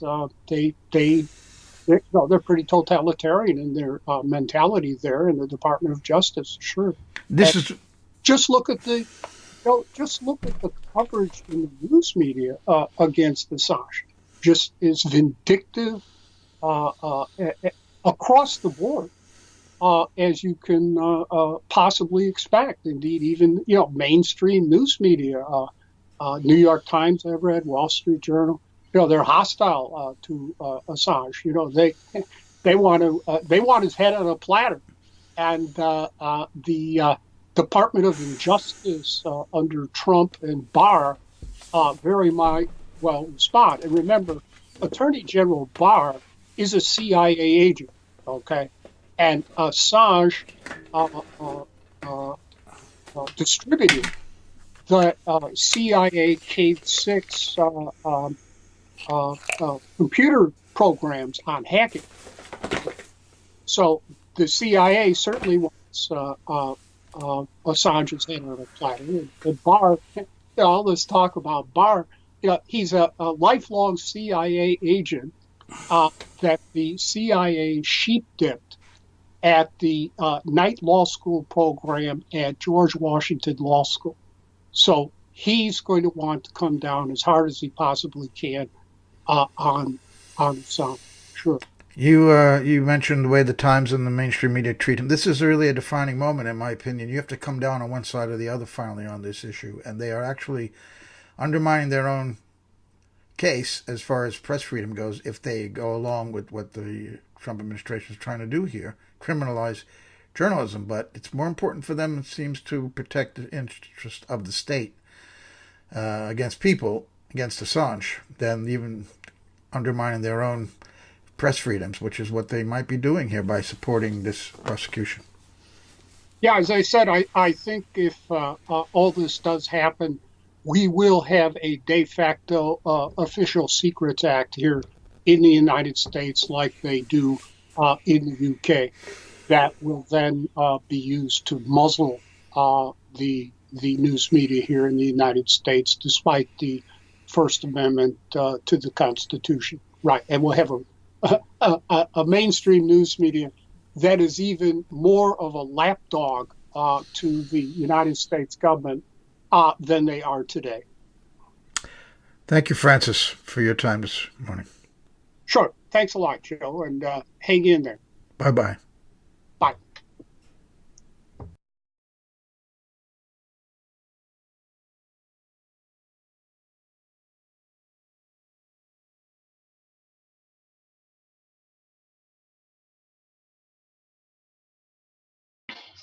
Hi, everyone. Thank you for sticking with us for that amazing interview that was pre-recorded with Francis Boyle, interviewed by my co-host, Joe Lauria. We have with us still Margaret Kimberley, we have Peter B. Collins, and we have now George Simuli as well. So I don't know if any of you have thoughts that you'd like to just jump in and share after that interview, but I know that for myself, one issue that I thought stood out was that the fact that he was bringing up the possibility that Assange would be basically treated as a terrorist, which brings up the issues of Guantanamo Bay. It brings up the content that clinical psychologist Lissa Johnson described as far as the CIA torture programs and all of that really horrendous, information that we've talked about previously on Unity 4J. So I don't know if you have anyone here has, comments to add on that or on the interview in general that we just listened to with Francis. Well, I have great respect for Francis X. Boyle, and I don't dismiss any of his concerns. We're in uncharted territory here, and the Trump Barr approach to justice is something that is quite unpredictable. The Guantanamo route is certainly a possibility, and there are many permutations that could occur here. I wanted to follow up on two comments that Professor Boyle made. One related to the issue of Assange being charged with assisting an intrusion into military computer systems and assisting Chelsea Manning in that quest. And what's really interesting is that the Mueller report flips that argument upside down. And it says that because, and we have to trust Bob Mueller here, which I don't, because the redacted version doesn't offer us any evidence of the alleged hacking, of the proof or the source of proof that Mueller used in his omniscient narrative. But if we accept that, he is then arguing that the Trump campaign is not criminally culpable for receiving the stolen emails.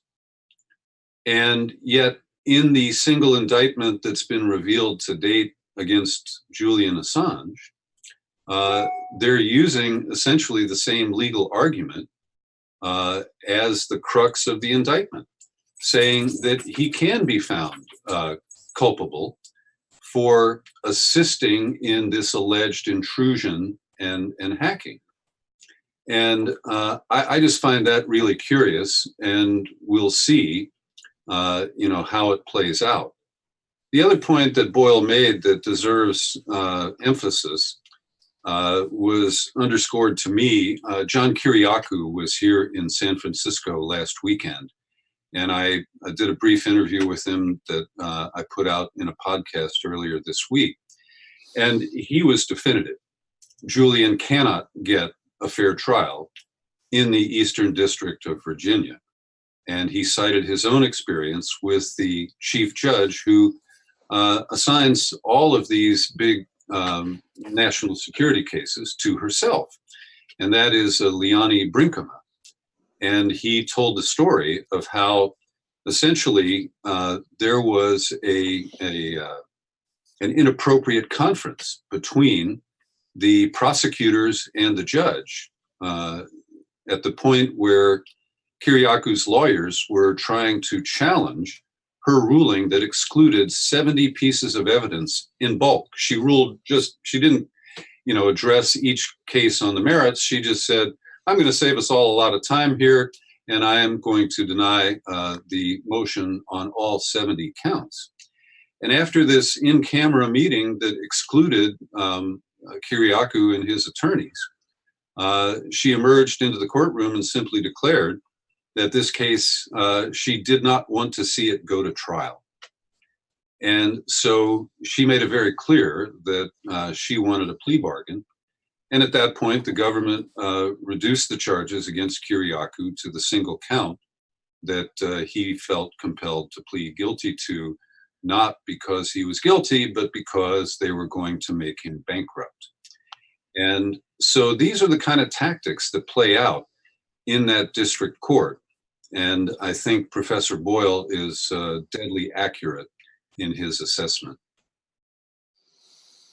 Peter, I think the confusion between what's in the indictment and what Mueller says is because the indictment is about the 2010 events with Chelsea Manning, and the Mueller report is solely about the 2016 election.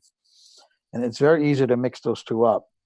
For example, William Barr said he called WikiLeaks a publisher and said he didn't see any grounds, that's the way I interpret his remark, to prosecute WikiLeaks for the emails, the Democratic National Committee and the Podesta emails, unless it could be shown that they were involved in that hacking, the so-called Russian hacking, which is being accepted face value. Whereas the indictment that we now saw from last Thursday is about the Manning era, where they're trying to say that Assange intruded and that Assange tried to help Manning intrude into the computer. But what we really see in that is he was trying to just protect her identity, because Chelsea had top secret clearance. She had access to everything. She didn't need help from Assange to get in the computer. She needed help from him to sign in under a different username, and she needed the password associated with that username. That's what she asked. So they were criminalizing journalism there. But as far as the emails involved in the election, Barr, in my view, was saying that they can't prosecute WikiLeaks for that because they have to prove they were involved in the hack. And nobody's even alleged that. They're only saying that they received them from Russia. Yeah. Well, thanks for your comment, Joe. I'm not confusing those two issues. Okay. I'm talking about the different applications of the legal theory. I see. And so they're using it to exculpate the Trump team, and I think it's appropriate. But that is the central legal element that I see in the indictment that has been revealed. And so if they're going to be consistent, and you said Barr when I think you meant Mueller there a minute ago. No, I meant Barr. Okay, because? I'm saying Barr at his comment in the press conference, introducing the Mueller report. Okay, well, I was referring to Mueller's argument in the report. Right, okay.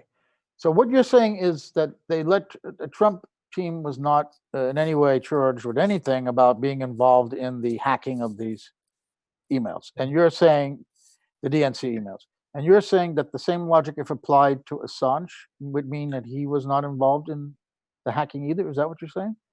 Well, they're trying to convict him of this, and I think they're using the legal theory in two distinct ways. That's my point. And I think they're contradictory. Mm-hmm. I think it would lead to the exoneration of Assange under normal circumstances, because number one, we know that his efforts were unsuccessful. Right. And I would compare that to, you're walking down a hotel corridor and you try a door and it doesn't open. Did you commit a crime? Did you intend to commit a crime? But there's also the issue of encouragement, and the indictment suggests that Assange was encouraging Manning to engage in basically the theft of information. And there, I suppose there could be a kind of a link with the Russian aspect, in that he was actually maybe encouraging the Russians to steal information, or at least he was in cahoots with the Russians on the stealing of the information. Because Mueller's report raises the issue that, the Seth Rich issue. In other words, that Assange was being deliberately deceptive about where he got this information from. He wanted to throw off the scent from the Russians, and therefore he cooked up this whole story about Seth Rich. So there was a kind of certain, there's a certain link there that, and I think that goes back to what Pompeo said, and I'm sure he got legal advice when he said it, that Julian Assange is a non-state hostile intelligence service. And I think that that's where they're going to go with this. So they're going to suggest that he was he's basically a hostile intelligence service. He was doing this with Manning, doing it with the Russians. And I suspect the next part of it will be this guy Schulte, who's Vault alleged, 7. the guy who supposedly stole the Vault 7 documents. I mean, they're obviously torturing the man. I suspect, again, just as with Manning, they're trying to torture him into, into confessing that he was in on this with Julian Assange. And Assange kind of pushed him and persuaded him to steal these secrets. But George, to believe that, in reading the report, you'd have to know that when Assange was communicating, as they say he was, with Guccifer 2.0 and DC Leaks, that Assange knew that those were actually GRU agents, which is not proven, but that's what the government is saying. That's what Mueller's saying. How could we prove? He's not saying that Assange knew that they were Russians. He's implying that. That's why he was able to be deceptive about Seth Rich. That's what the accusation is. But also the report mentions that he got materials from a cutout, from an intermediary, just what James Comey testified under oath. So if he got the information from an intermediary, that would not have been a Russian. That was somebody that they were the Russians, if indeed they hacked, were trying to hide their own identity from Assange. So why? But according to Mueller, then why was Assange lying about Seth Rich? Why did he make up the story about Seth Rich? Exactly, because they're trying to say that Assange knew he was talking to the Russians. But how would he know that? When the GRU, if it was indeed them, was hiding their identity by pretending to be G20 and DC Leaks. How would Assange know that they were Russians, if in fact they were the Russians? Right. No, that's right. Yeah. Well, I mean, other than that, he had some other information according to which he would know that Guccifer 2.0 and DC Leaks were really fronts for the Russians. Well, let's see that information in the report. I didn't see it. Did you? No, I didn't see other that. information. And I think this is definitely not the first time that contradictory evidence, or not evidence, but contradictory narratives have come from Mueller. I mean, the indictments that he put forward of these Russians, that, we don't even have real solid evidence that they exist as human beings. We had there was a great article published with this media by Adam Carter, who went through, in thousands of words, all of the contradictions of the public record in Mueller's indictments, and it was extensive. So the idea that Mueller is even making his own narrative sense, I think, is really questionable. I think that the confusion and lack of evidence that has come from Mueller is very typical, I guess is what I'm trying to say. Well, like Margaret said, this is like Rashomon, whatever. People are going to go in there and pull out whatever they want, to build their argument. And they're still today, all CNN and MSNBC is about impeachment. Why? Because Trump tried to stop an investigation. It's now been proven to have been indeed a witch hunt. Nobody can deny that anymore, but they're just ignoring that part. Right. So the Mueller can put anything he wants in there mixed up, and nobody is going to be taking a look. We're trying to do that. We're trying to be objective and look at this thing. What does it really say? And we're happy, as Elizabeth's pointing out, the guy has a history of himself dissembling and being deceptive, it appears, as he accuses Assange of being. And Assange could only have been deceptive about Rich or anything else if he knew he was communicating with the Russians. But Comey himself said he was communicating with an intermediary. It was not a Russian. And we know that Mueller made no effort to get Assange's side of the story. Oh, great point. Absolutely. So his declarations that, number one, he brings up Seth Rich, and it is assumed that everybody knows that Seth Rich had nothing to do with leaks from the DNC. No, there's no evidence to support that, but we're all just told to sit down, shut up, and believe that because it will offend the rich family if we suggest that he was somehow involved. And we know that there were attempted communications from Seth Rich to WikiLeaks, and so it is not nearly as far out of bounds as Mueller suggests. But I want to just take a moment here, if you'll indulge me, and rip the halo off of Bob Mueller, because most people accept that he's this unassailable straight shooter, the guy who will get to the bottom of things. And he was a corrupt director of the FBI who presided over many false prosecutions, sting operations that led to lengthy convictions for people who were framed by paid FBI operatives. And so I approached this, from the beginning, skeptical of Mueller. The terms of his engagement as a special counsel do not have the same authorities and independence of the independent counsel, such as Ken Starr, who operated under a law that gave the independent counsel, some level of independence. And then we have his failure to indict, his failure to name Trump as an unindicted co-conspirator. And let's just focus that on the Cohen case, where we got a slam dunk admission that Trump directed him to engage in payoffs to cover up alleged affairs. And then we get to his failure to make a formal referral to Congress on his unresolved recitation of the obstruction issues. And so I conclude that this was an even more successful limited hangout investigation than what Nixon attempted when he released some of the Watergate recordings and those binders full of redacted documents and claimed that this is the whole story of Watergate. And, Mueller doesn't get even passing criticism in the corporate media. It's just, man, he's Judge Wapner on steroids.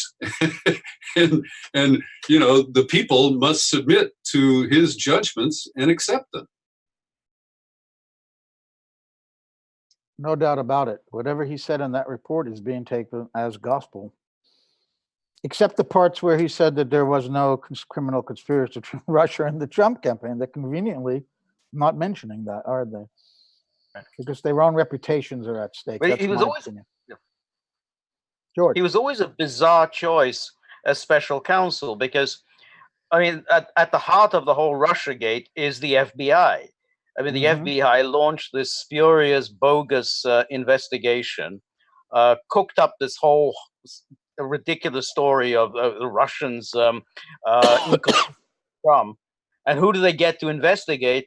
The guy who was the best friend of Comey and the guy who had been head of the FBI for 10 years. There's such an obvious conflict of interest here. And then, of course, all the people that he hired, a number of whom had connections with Clinton, who had been connections with the Obama Justice Department. It was a bizarre kind of. Wait a minute, George.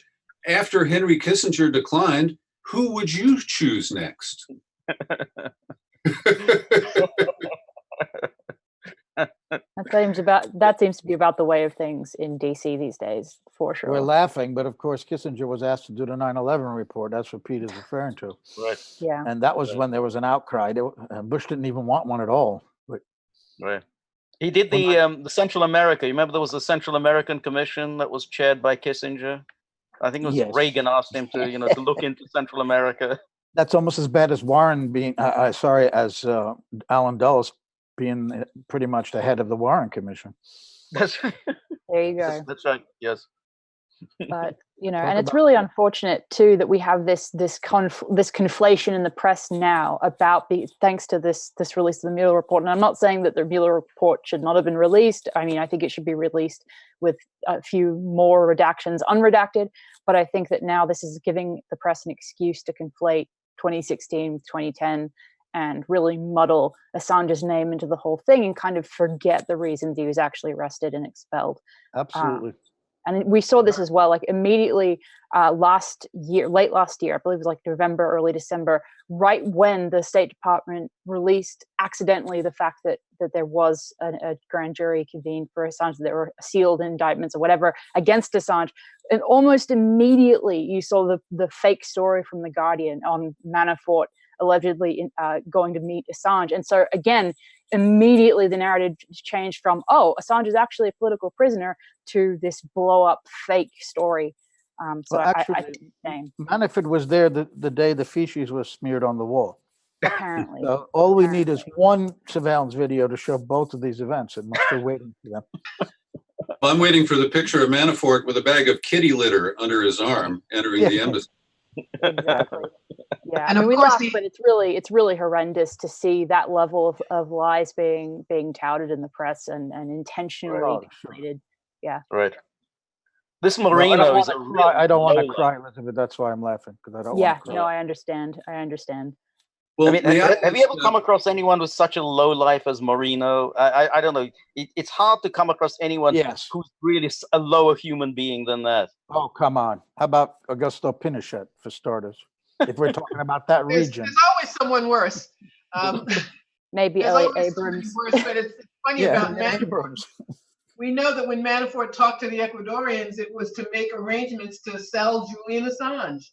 Exactly. That was any role he had was to say, we'll give him what he wanted in order to give him to us. So, yeah, it's horrible, and and that whole episode just shows the connections between the media and the surveillance state. That somebody picked up a phone and told the Guardian to print this obvious lie, and they did, and it's not the only one. So the persecution of Julian Assange shows a lot of corruption among the corporate media, with the surveillance state, and a lot of these journalists beating up on him now. I think one of the things they're saying is, I have no intention of being an investigative journalist, so I don't see any problem in sending this guy to a supermax prison in the U.S. because I have no intention of ever doing anything like what he did. Well, Jeff Zucker, the name of the president of CNN, said we did great on the Russiagate story. We're not investigators. We're journalists. Mm-hmm. We're not investigators. Yeah. Journalists don't investigate. We just repeat what the government tells us, is what he was admitting. That was the closest admission I've ever seen to establishment press just saying almost outright, yeah, we are state stenographers. What else do you think we do? Yeah. Yep. And we're making a hell of a lot of money, and that's all that Zucker guy cares about. And we get invited to really nice parties. Exactly. Right. Oh, that goes without saying. Yeah. Right. And those people do make an awful lot of money. I mean, these aren't, workaday reporters. I mean, these kind of media stars like Jeff Toobin and all of those people who are on the panel, and the guy who does Reliable Sources. I forgot his name now. These people make a lot of money. I mean, this is so they are very much a part of the wealthy elite. So and that's what they identify with.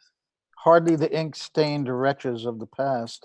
Exactly. Who came out of the working class without college degrees and actually reported from that point of view on behalf of masses of people and had a distance from government. No, these people are totally part of the elite. Right. And they've gotten rid of those jobs in media. Yeah. All you read about is cutbacks in newsrooms every day. So the only people who make a living, make a very good living, are getting rich. And those other positions Or freelancers starving to death. And yeah, absolutely. And thank you, Peter, for joining us and contributing to the discussion. It's been great to talk to you. But I think, about the journalists that are paid quite a lot to, basically, just be mouthpieces of intelligence agencies and the state. I think it's really not just do they make a lot of money doing that, but they know, every single one of them that are employed in those positions would know that anybody who, like the people coming out of the humanities in general, non-technical and science degrees, would be clawing their way into jobs like that. So if they say one thing that doesn't go with the establishment paid narrative, they know there are 100 other people that are willing to take their place and parody more exactly to the tune that they're told.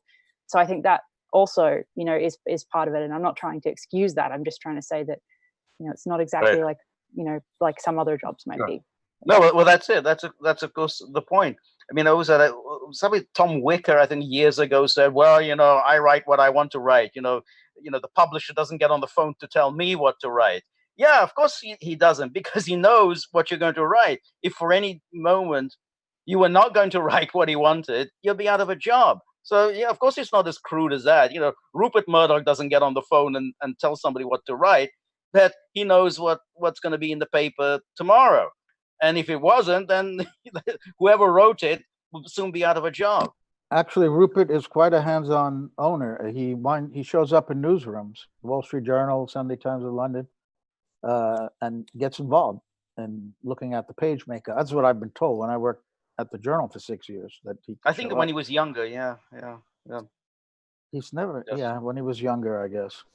No, you absolutely. Speaking of someone who worked inside that system for more than 25 years, you do know just how far you could push something. And every once in a while I would, and I knew that my job, as Elizabeth says, would be on the line, frankly. So I pulled back. But ultimately, I pushed too far, and they pushed me too far out the door. So that was quite the best thing. But it's a serious situation in the media. I suggest what listeners go to Fairness and Accuracy in Reporting, and read this incredible article that's up there. Just a compilation of all of the filth that's been poured out. Just cut out. I will try to manually unmute you. No, you're not muted on Zoom. So. Did you hear? I was just saying I'm recommending an article in Fair, just a compilation of all of the filth that the corporate media has published about Julian Assange in the last couple of days. It makes your blood curl. That's why I read that Onion piece at the beginning, as if it were a real report, because there's more truth than that Onion piece. What was in the Onion piece?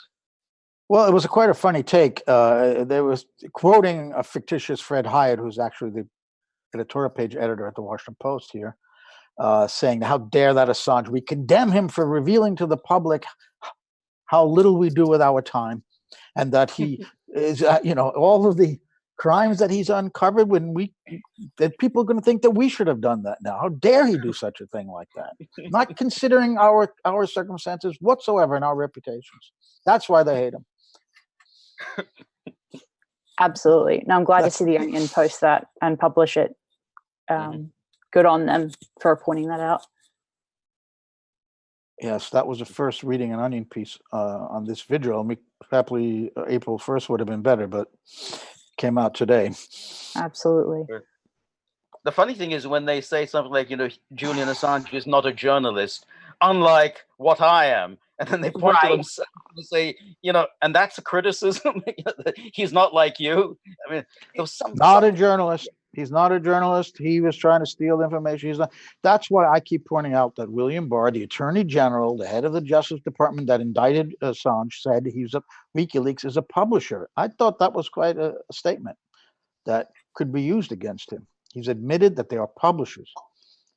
Now, Francis Boyle didn't think much of that, but he would know better about the legal side of it.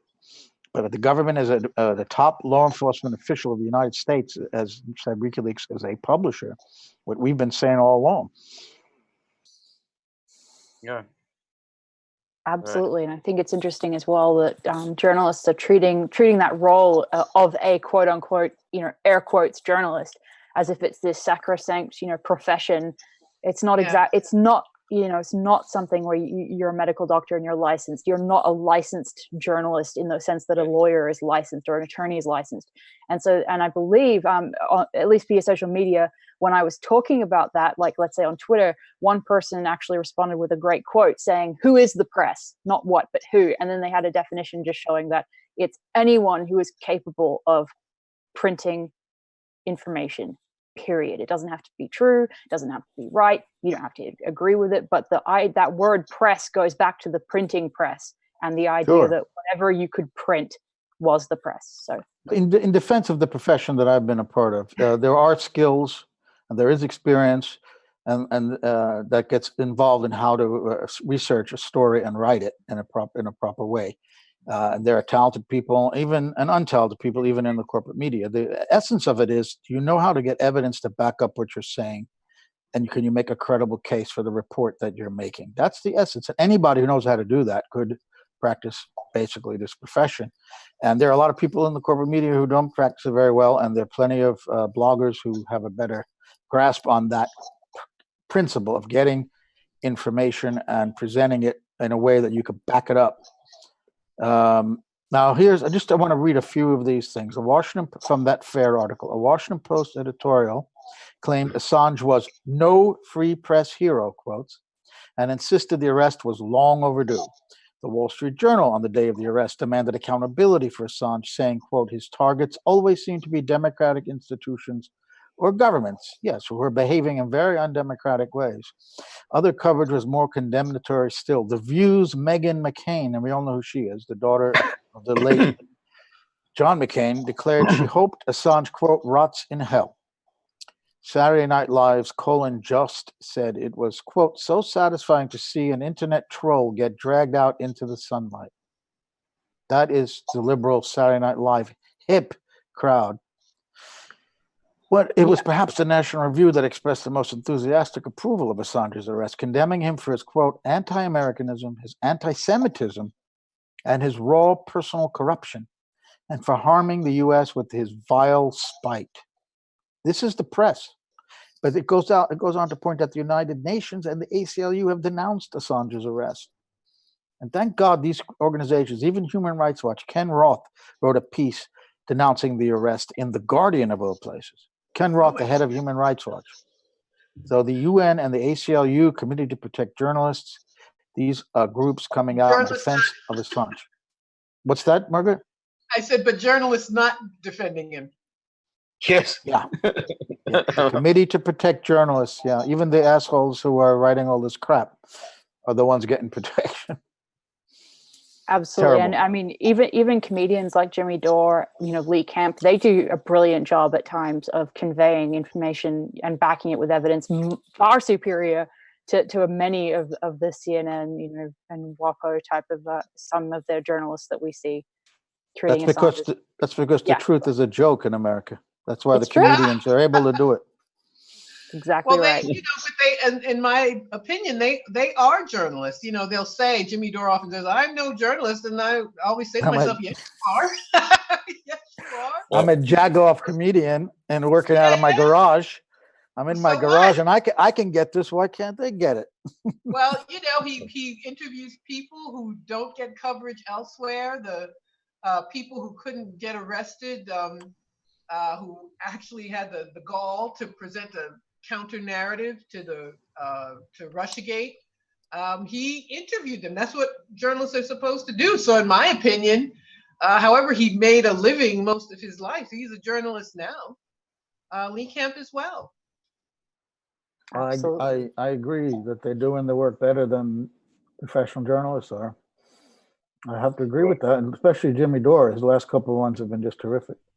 They have been, and I mean, it's just to think about sometimes I feel like I'm in a secret society when I tell people, well, actually, there's evidence that the DNC emails were leaked, not hacked. People look at me like I'm crazy, because the media outlets they view and read have never presented any of this information ever. And they've always falsely stated as fact. We know, quote, we know for a fact that WikiLeaks and Assange and Trump coordinated with the Russians. I mean, they just say it as if it's fact. And so you have so many people who think that that's true. It really sickens. Even Mueller couldn't come up with the evidence to back that up. Even Mueller, who wanted to nail both their behinds to the wall, could not come up with that evidence. So I think we have to. I had this discussion with someone the other day. Why do we get it? Why doesn't the vast majority of people get this? And the point was made that people go to work. They work long hours. They come home, they make dinner, they watch TV a few minutes, and they see Rachel Maddow screaming at them, and then they go to sleep and get up again. They don't have the time like we, who are journalists or researchers, academics, whatever, to look into these things and take it apart. This is our job. So, but then I think they should listen to us, because they should have enough respect to say, well, you look into this. But, you know, Rachel supposedly is doing that too. They think she's doing journalism. Right. Well, they're purveyors of orthodoxy. I mean, they're there in order to reinforce the orthodoxy. No one must be allowed to deviate from that story that Trump, Assange, Putin, we're all in on it. We don't have the evidence, but the evidence is somewhere. It's sort of gathering dust somewhere. There's a document somewhere.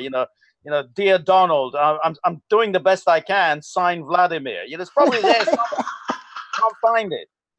It's in the sacrosanct holy of holies of the Mueller investigation. Oh no, wait, it's in the intelligence community. I don't know. Maybe the Steele dossier. Yeah, no, it's whatever happened to the Steele dossier?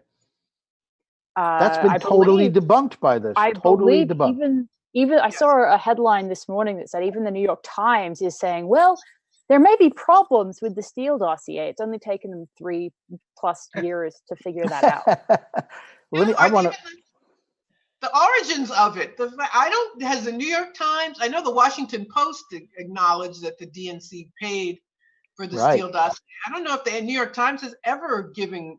And do you know when they paid for that? They paid for that in April of 2016. That's right. You know when they discovered that their computers have been compromised? May of 2016. You know when they blamed Russia? June of 2016. So they were already trying to tie Trump to Russia, to dirty him up, to smear him. This whole conspiracy with Russia took place before there was even the hack or the leak or whatever it was. Right. That tells you something right there. That was their campaign strategy. It goes back to the first Cold War, where they always try to tie somebody, your opponent, to the Soviets. You know, Bill Clinton studied a year in Moscow, or he visited Moscow. That's what George H.W. Bush said in a debate. And it's the same thing. They were trying to smear Trump from the beginning about Russia. How convenient then to blame Russia for having stolen the email? Well, this was part of their strategy to begin with. And I thought it was so hilarious to see W. Osman Schultz, who was the principal figure exposed in the DNC emails, being the one that was, as our previous Unity 4J Vigil guest, Tim Canova, said, was one of the earliest figures to really start pushing that narrative early, in 2016. So I think, that effort to deflect from the reality of the material was really, it was happening before the election took place, for sure. No question. And that's, the scandal here is huge. That the Democrats concocted this story from the beginning. They were, in order to hide Hillary's dirt, they wanted to create dirt on Trump. They enlisted security services around the world, in the US, in the UK, the Australian ambassador wanting to talk to George Papadopoulos. I'm sorry, I'm sure that was a setup. Yes. But the media are all in on it. So there's no one to blow the whistle. I mean, us, but thank God for us. Right. But I think you have to have a predilection. I think you have to have a political center in your life, because I always tell people, when I hear the CIA and the FBI swearing that something's true, I believe the opposite. And I tried to tell people, I said, is this the same intelligence community who said there was WMD in Iraq? Why are you promoting them? Why do you believe they're telling the truth? But I think you have to have that point of view to begin with, to be skeptical. And the energy it takes to search out this information is just immense. I mean, I like it, so I do it. But to say that to know that you have to do it, to know that when you read something in the New York Times or hear Rachel Maddow say it, it means that doesn't make it true. You have to look somewhere else. To have the level of interest to want to do, as much work as I've done is really a lot. And so they really win when they just keep lying. It's like a part-time job. Even if you people that are not writing as independent journalists or producing content are still doing what I would call the equivalent of a part-time job's level of work in researching, compiling articles, comparing those articles, going back to the source material. But for people that are unwilling to do that, I've spoken to people about this issue. And when I explain the lack of evidence behind the Russian narrative, or when I say there is evidence against the Russian narrative, they basically respond with, well, but I guess it depends on who you value as a source of information. And that's true, but it's really horrifying to see Mueller and the lack of evidence for Russiagate equated to evidence. It's really shocking to see well-educated people describe that and believe that. So, right. Well, if I look at the response to the Mueller report, I mean, it's saying it's now been established absolutely beyond any doubt by Mueller that the Russians launched this massive onslaught on our electoral system. Mueller doesn't know any of this. Mueller is going by what the FBI told him. He didn't inspect those servers. They never showed him the servers. He actually admits in his report that he never did any actual investigation of any of the servers that supposedly were hacked by the Russians. He's just simply repeating what Comey had already told him. So again, it just becomes this convention was, oh, well, now it's been absolutely proven beyond any doubt that the Russians mounted this onslaught on our electoral system. I mean, that's the way you kind of forge a consensus. You kind of create this consensus in which nobody is allowed to deviate. And if you do deviate, that means there's something wrong with you. You're a bit off your rocker. You're a conspiracy theorist or some terrible thing like that. And this happens all the time. And then when you bring up, well, but the CIA have lied to us many times over. I mean, whether it's the weapons of mass destruction or their denials that they were involved in the coup against Allende, or denials involved in Venezuela. They're always lying. Why do you believe them now? And there's no real answer to it other than we believe what we want to believe. But it serves their self-interest. There are people who are tied to the idea that the Democrats are going to be better for them, and they have a tribal identity with that party. And there are people who depend on getting jobs depending on which party wins. So there's a self-interest here that drives a lot of this, particularly in the media. Yes. That's a very important point about the jobs. There's a whole cadre of people who are angling for jobs in the next administration. They pose as kind of journalists, commentators, talking heads, but they're basically angling for a job in the next administration. So yeah, I mean, nothing they say is really worth anything. No. And if they keep it up, it'll still be a Trump administration anyway. So well, that's right. That's a good point, Margaret. It looks like they're going to keep this Russia thing going right up to November 2020. They're going to do everything they can to crush somebody like Tulsi Gabbard or even Bernie, and get the same old centrist Democrat in, and they're going to very likely lose again, and they still won't know why. It was Russia again. I'm sure they're going to interfere in the next election. They can start writing the stories now. You could prepare obits. You prepare obits. Newspapers are full of obits of people who haven't died yet, so that the moment he dies, you just publish it. They're going to get their Russia interfered in the 2020 election stories written now. That's it. Yes. They can beat the opposition. Just get it right up. Only we can't call it the obituary of the Democratic Party, unfortunately, but that's what that is. Yes, yeah. How Putin cobbled together the Biden dossier already in 2017. Putin knew Biden would be the Democratic nominee, and he was already and then manufacturing the anti-Biden dossier. The QAnon narrative merges with the resistance narrative, where we then think that Trump is some sort of time traveler who is attempting to, sabotage the DNC from before, blah, blah, blah. So, it's sad. You have to laugh. I agree with what Joe said earlier. You have to laugh or you start crying, because it's just so Orwellian. It's so, it reminds me of the WWE background that Trump came from, the degree of the political theatrics that we're seeing at the moment. It's just sad. And meanwhile, the Democrats, Trump has committed impeachable offenses. They could act, Russia notwithstanding, they could impeach him if they wanted to, but they just want to use him as a poster child to raise money and activate their base in place of doing the things their base really want them to do, I hasten to add. So that's why they want to use, so it's totally cynical. It's completely cynical. They have no intention of acting against Trump when they absolutely could. Definitely. When you think that Trump, he's kind of departed from the international consensus, the 50-year-old international consensus on Jerusalem, on the Golan Heights. He is nakedly attempting to overthrow a government in Venezuela. I mean, these are serious issues that the Democrats could seize on. I mean, what kind of a president is this who's doing all this? And instead, they're talking this utter nonsense about Russiagate. Because they agree with him on those things. Yeah. I guess they do. Yeah. They loved him when he bombed Syria. You remember Fareed Zakaria went on his show on CNN and said, today Trump became president. That was when he bombed Syria. Well, they called him a statesman on that day. Yeah, and Fareed Zakaria is now trying to start a war in Venezuela.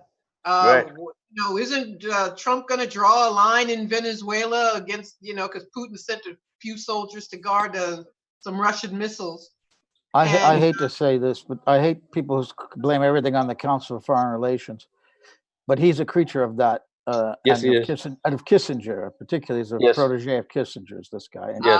I always get this feeling looking at his face, and I have no idea. I've never met the guy. But just looking at the painful expression on his face that he doesn't believe what he's saying, but he knows he has to because he's got such a great gig and everybody loves him. And he's a nice, tame Pakistani brown-skinned guy that's good for the white people to get that. They think they're getting a Middle East or Muslim point of view. It's all rubbish, and he knows it. And I think he feels like he's such a sellout. At least I hope he does. Maybe he just has hemorrhoids or something, and that's why he has that painful look. But to me, it looks like a moral conflict. Well, I definitely don't see that moral conflict happening on the face of Rachel Maddow. I just see a straight up zealot. And it reminds me of, I think it was in the introduction of the WikiLeaks files book, one of Assange's statements where he basically talks about the way in which the intelligence community and its control of information and secrecy itself is almost like a religion. And I think that Rachel Maddow is definitely somebody who I would classify as a zealot of that metaphor. A high priestess. Exactly. She's a true believer. She's definitely a true believer. She's not doing this just, it doesn't hurt that she's now a millionaire, but I think she believes in it. She definitely is an establishment person. And I agree. That imperial consensus, she believes in it. Right. Quintessential liberal. She also probably was angling for a job in the Clinton administration. I mean, I think that I think she was quite close to Hillary Clinton, probably thought that she'd get some nice big job in the White House. So I'm sure she's also very disappointed that didn't happen. Well, Brennan apparently wanted to continue as CIA director under Clinton, and so did that other guy, forgetting his name. He was the number 2 guy, went on a program and talked about killing Russians and Ukrainians. Remember him? That second guy. What's his name? Yes, CIA guy, Morrell. Number 2, Morrell. Yeah, Mike Morrell. He was number 2 for a while. I think he wanted that job. So you made a good point before, George. These people who want jobs, you can't trust the damn word they say. Sure. Well, we've got 7 minutes left. So do you have any latest updates? So I missed the early part. So any updates on what's happening? I recommend you go back and watch the headlines, George. You can see them on YouTube. No, I'm sorry. Yes, Elizabeth. No, well, I will add. I think it would be a good idea to replug for those who joined us in the last half an hour or so or hour that Lee Stranahan is going to be attempting to do a journalists' vigil in DC tomorrow. And so anyone, I don't care if you're a journalist or not, if you want to make your voice heard and go stand with Lee Stranahan in solidarity, I think that would be a great idea. And I'm not sure exactly the location, but I'm sure if you go to Lee Stranahan, Lafayette Park, which is right opposite the White House, and I'm going to be there. Perfect. Because I live in this area now. I come from New York and I lived most of my life there, George, but I'm a denizen of the DC region. So I will be there standing with Lee, a guy who previously I thought of as being an ideological opposite, but he's come a long way. He's supporting Tulsi Gabbard for president, and he's dumped Trump over Assange. That's a major thing. Yeah. Good for him. Yep. That's integrity. Yes. Sure. Cassandra Fairbanks also dumped Trump over this. Yes. So that's interesting. And Cassandra, I hope she's there tomorrow. Cassandra had this scary thing where now the prosecutors are starting to interview associates of WikiLeaks and any Americans who visited Assange at the embassy. And she's been told that they're looking for people. They haven't approached her yet. So this, what Francis Boyle said, I thought he was going overboard about Guantanamo, but now that I heard it the second time, when I was interviewing him, I thought that was a little too much. But these people they're really psychopaths and sociopaths, and they're capable of anything. They're capable of anything. I'm talking especially about Pompeo, Bolton, these folks. They are the worst of the worst. They're maniacs. And I think that's why. You know, Obama arrested, prosecuted more whistleblowers than all presidents previously combined. However, his Justice Department did not indict Assange on the same exact evidence that Trump did. We got to call that out. I mean, we often say they're all the same, but in this case, Obama's Justice Department was not as bad. I wasn't going to say it was better, but not as bad as Trump. We have to call out the Trump people for doing this. They pulled the trigger on this. They are endangering press freedom enormously with this. That's just the underlying major defining issue here. So I'm going to stand with a former Trump supporter tomorrow outside the White House, outside Trump's house. Well, you'll be the real resistance. Exactly. Well, no, they've co-opted that, haven't they? Yes, they've they have. co-opted that, Margaret. Yeah, it doesn't mean anything. Not here. Not with the people who just are, follow the Democratic Party religion. It does. What are you resisting? Well, we resist Trump and we resist the resistance and we resist Trump. How's that? Yes.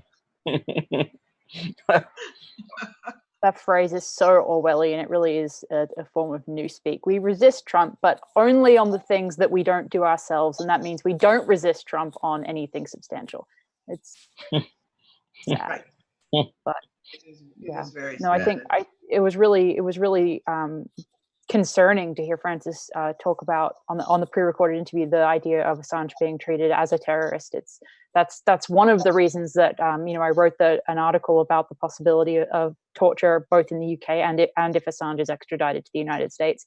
And I didn't write that to be a fearmonger, but simply to encourage people to not be complacent, because I've seen too many supporters say, I'm kind of glad he's out of the embassy because, now he has access to healthcare. And I sense that there is, it's a well-meaning, they want to have something positive to say or think or feel, but it's really dangerous to ignore the evidence that he was not treated well previously when he was in Wandsworth, and that there's every indication that he will not be treated humanely going forward. Yeah, people also don't know anything about prison. Prisons have horrible health care. I don't know what it is people think happens in a jail. Yeah, exactly. I remember what John Kiriakou told us about his experience in a federal prison. Is there an MRI machine in the jail cell? Are they going to bring him to an MRI machine? I mean, that's what he needs. I highly doubt it. And just following up on your point about people saying, "Oh, good, now he'll be able to make his case in court." I mean, it is absolute nuts. People who say this. I mean, it's not going to happen. I mean, it's just for as Peter was describing about Kiriakou. The moment he's going to try and say, "Well, this document or that document," there's going to say, "No, we're not going to have these documents." The whole trial is just going to be in secret because it's all classified. It's not going to happen. The idea that this is going to be like Nelson Mandela, he's going to be holding the authorities, pointing the finger at them, or Dimitrov in the Reichstag trial, making fun of the prosecutors and the judges. It ain't going to happen. I mean, the authorities today are much more sophisticated than they were 50, 60, 80 years ago. They know exactly how they're going to control it. He's not going to have any kind of a voice in the courts or anything like that. Yeah, they learned from Nazi prosecutors for one thing. But I want to point out about the terrorism charge. They charged Chelsea Manning amongst the counts of aiding and abetting the enemy by revealing that information, and that she was acquitted on. But that again was under the Obama Justice Department. So you have to wonder, I believe, not was it Bush, but anyway, she was let go on that one. But that's the one they could trump up on Assange, saying that the information he revealed helped the Taliban, helped Al Qaeda, because they were able to see what the U.S. was doing, and therefore he was aiding and abetting terrorists. I would not put it past these people to do that. And I think that's what goes back. As I was saying, he's the non-state hostile intelligence agency, the way Pompeo described him. So yeah, that I'm sure that's the way they're going to go with it. Yeah, or as Hillary Clinton said, Russian WikiLeaks. Remember, she said Russian WikiLeaks. That's it. So. Yeah. I was feeling pretty good till you brought that name up, Margaret. Yeah. Thanks. Well, speaking of, and since we've been saying a number of times through this vigil, it's either you laugh or you cry. I think that Peter, before he left, suggested we watch a video from the Juice Media that to wrap the vigil, and I think that would be a good idea. just to give someone something to laugh about, that's still pertinent. So thank you, everyone that has come together again for this vigil. I appreciate it. I know Joe does too. And, we'll see you next time. And I'll just close it with this amazing video by the Juice Media. Okay. Thank you, Elizabeth. Bye. And Joe, for all the Thank you. Give me one moment as I shift over to that screen.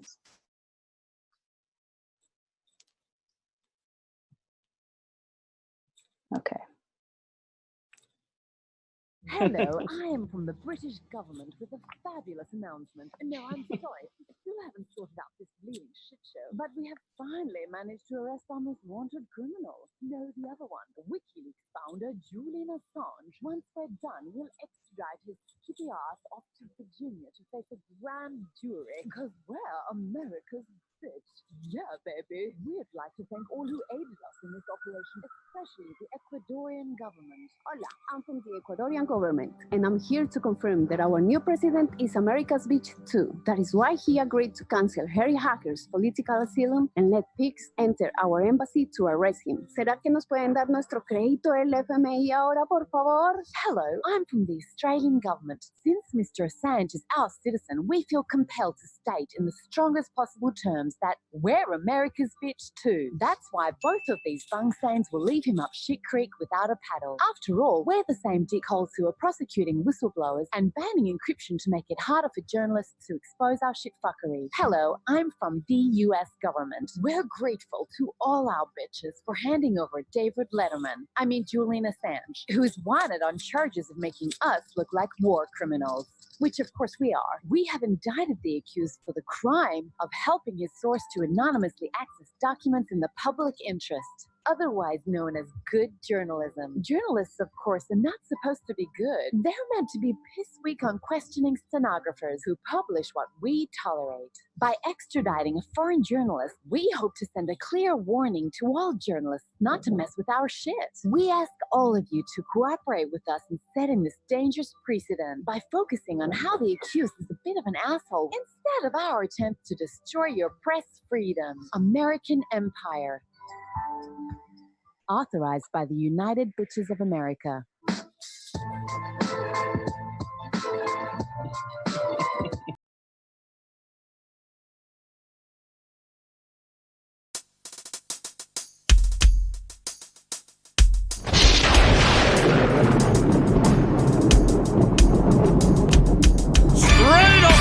Block at Melbourne University sprang that little blonde-headed bugger Julian Assange, heaven sent to expose the horrible truths hiding behind the zeros and ones in the world, and by giving whistleblowers around the globe a Dropbox to expose the not-so-good, the very bad, and the most ugly.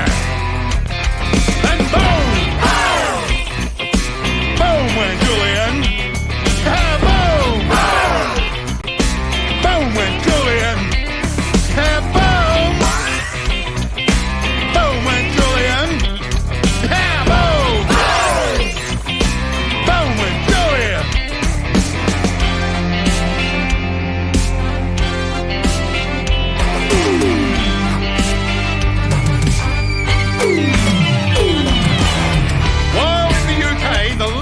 Retreated to the Ecuadorian embassy to avoid the great noose of the global warlord.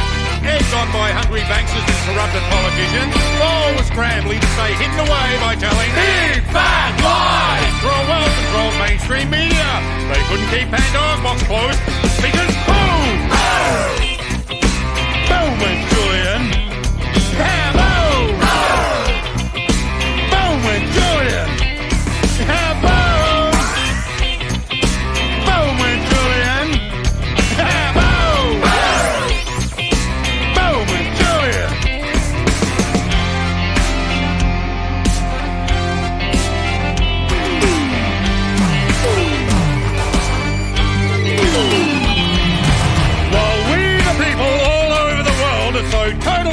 With the same old crap, forced and bitterly unsweetened into our lives with war, poverty, human misery, all created by wannabe masters, brutes, the lot of them.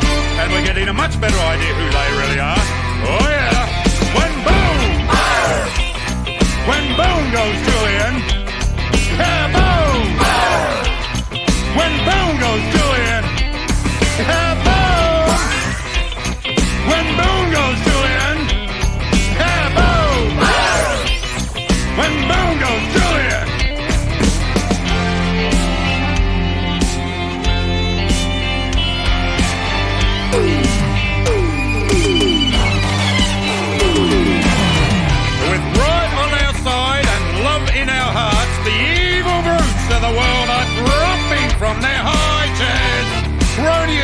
that stay and we're going to nail the lot of them. We are the people with something incredible to work towards. Still peace, yeah, peace. We're banding together, getting ready